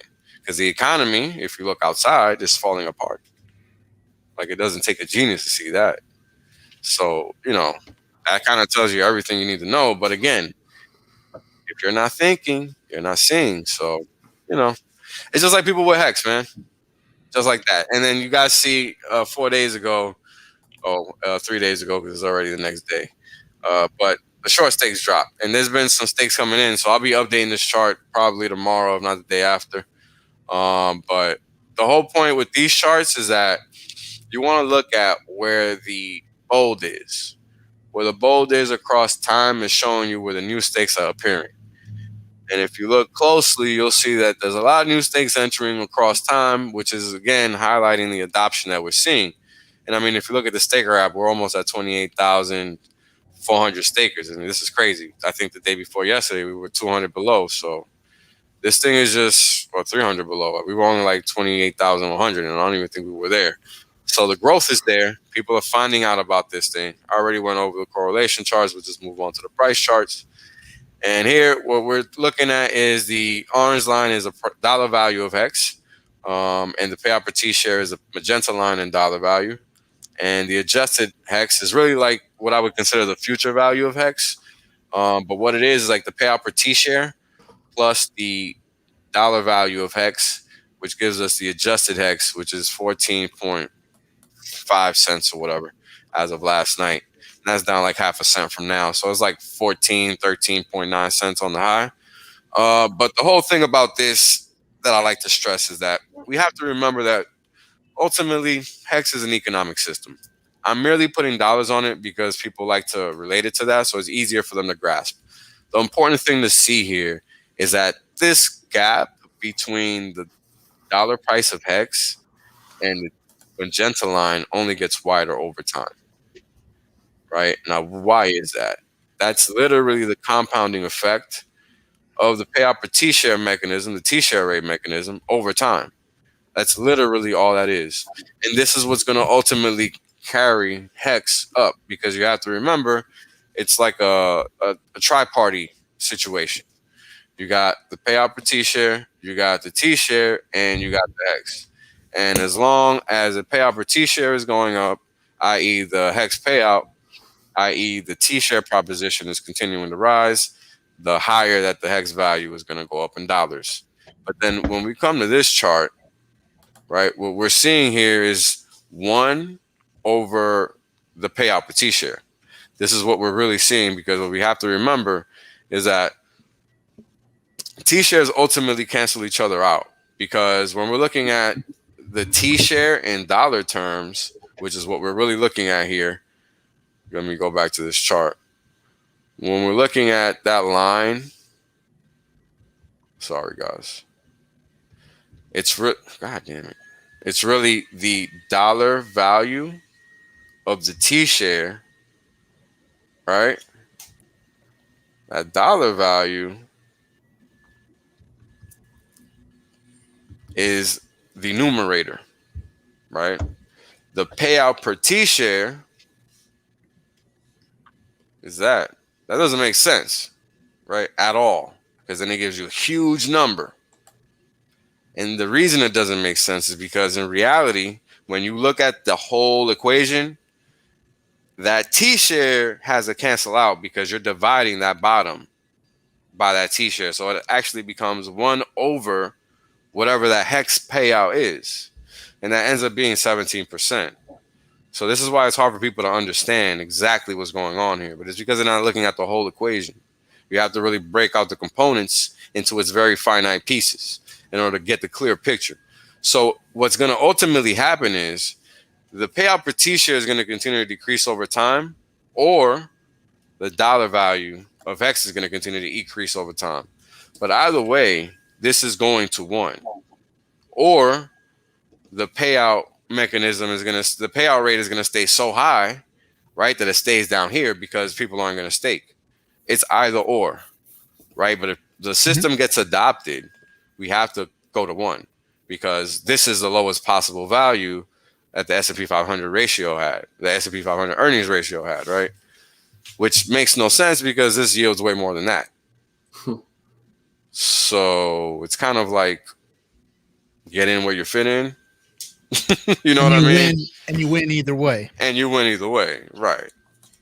So that's a long story, but that's the short. Damn right, it was a long story. Damn right. It's a good one though. It's a good one. It is a good story. It's a good one. Sorry that it's so long, but it's a good one. Sounds good, man. So $100 hex. That's what I heard. I think that's what I got out of that. Wow, you can get a bigger number, man, because you have to. Here's the thing about hex that makes me sound crazy. I understand that this could easily be an economic system. And what people are under appreciating is what could potentially come from this fork. Like, we're talking about Richard Hart. Yeah. We're talking about a complete shift to crypto. Exactly. Get off of the old shit and onto the new. People have to realize what Ethereum has been. It's been 6 years and they've accomplished nothing. All we've gotten is dApps. And that shit's been around since I left crypto last time. So there hasn't really been much of an improvement. In fact, things have gotten worse because it's more onerous to transact. It costs more. Mm-hmm. There's a whole lot more inconveniences, especially for Americans.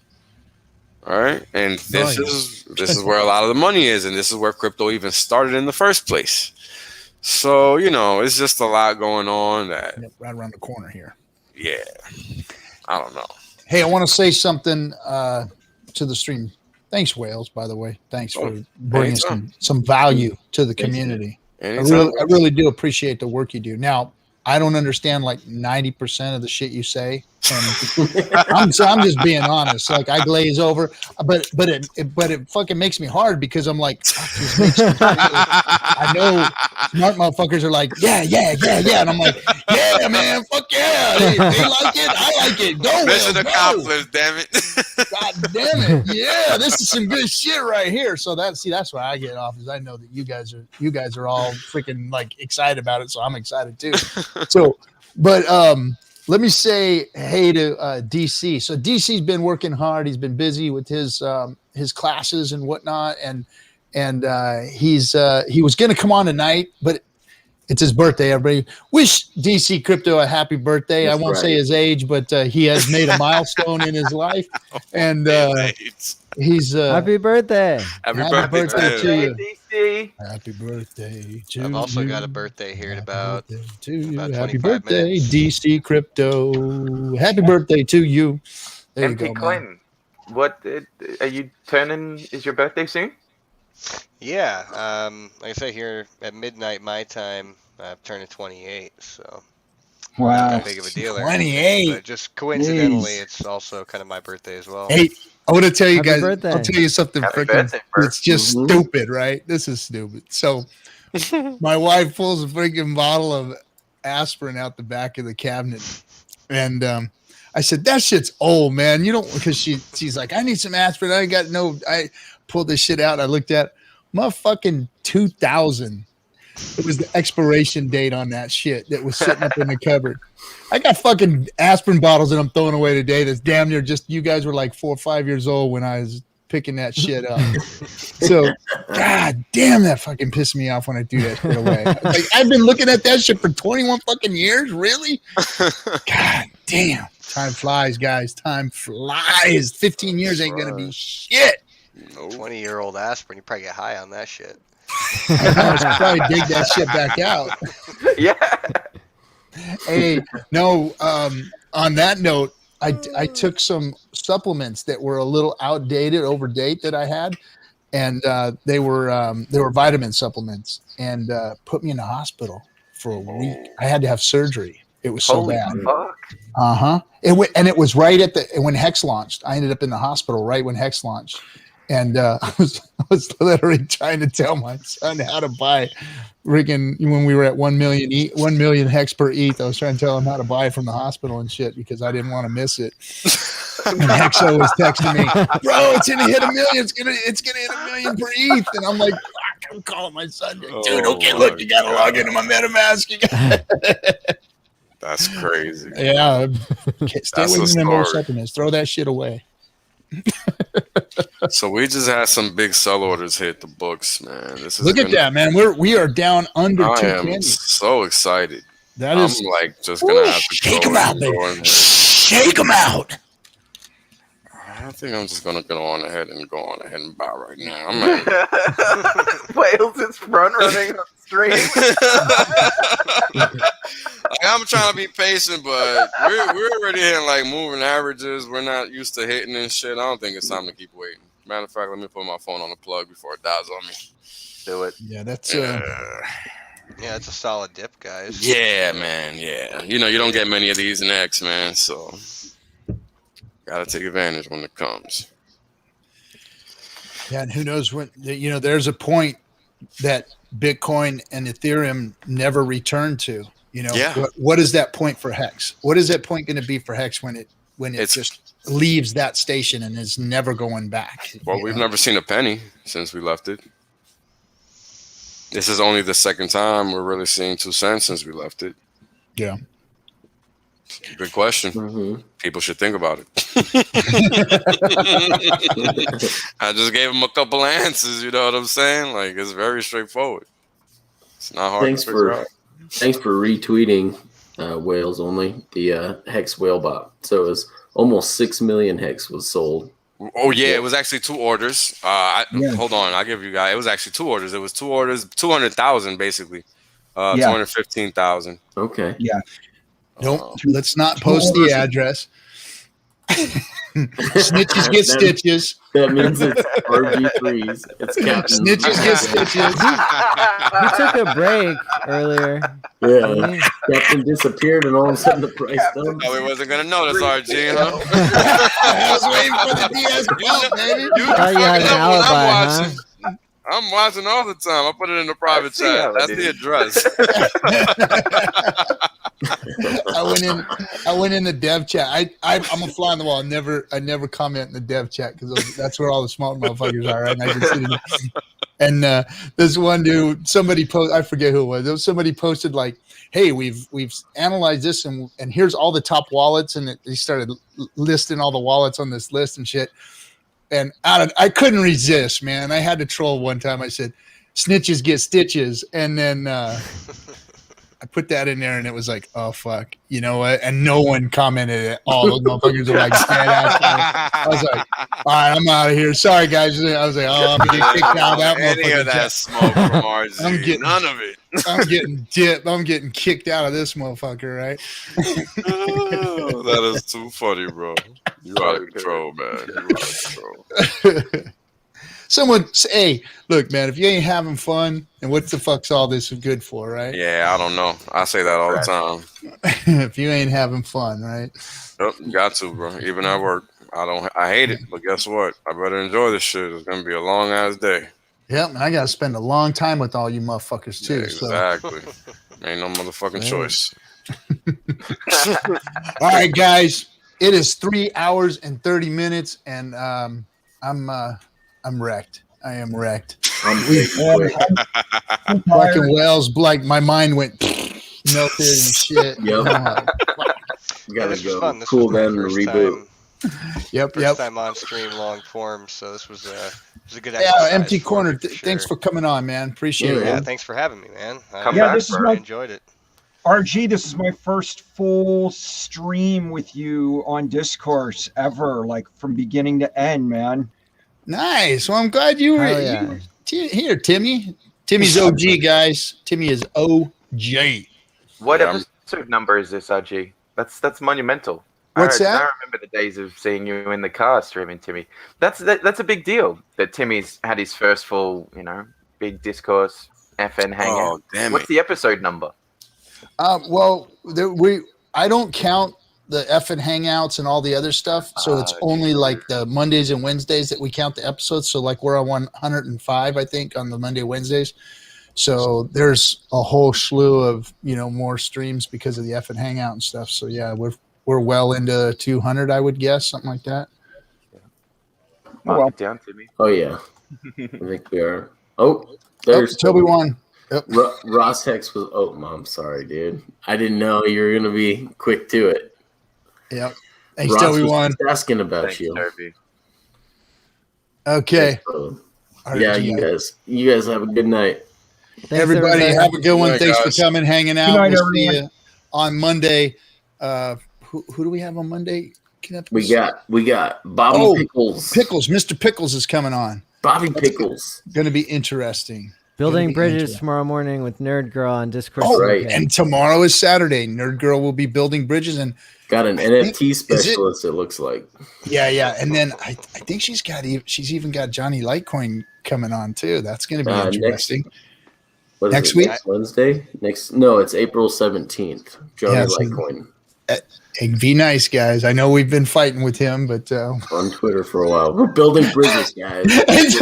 poor Nerd Girl, man. She's trying to build bridges, and we got this shit show over here. We're setting dynamite while she's building that motherfucker. Someone let the Hex Godzilla. Somebody's got to do the hard work, I guess. She comes in the cutthroat room screaming at us sometimes. You guys,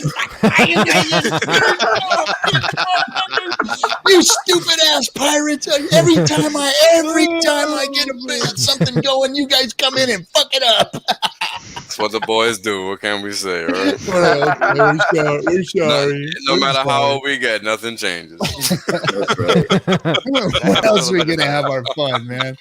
All right, everybody, have a good one. Thanks for hanging out, and we'll catch you next time. See.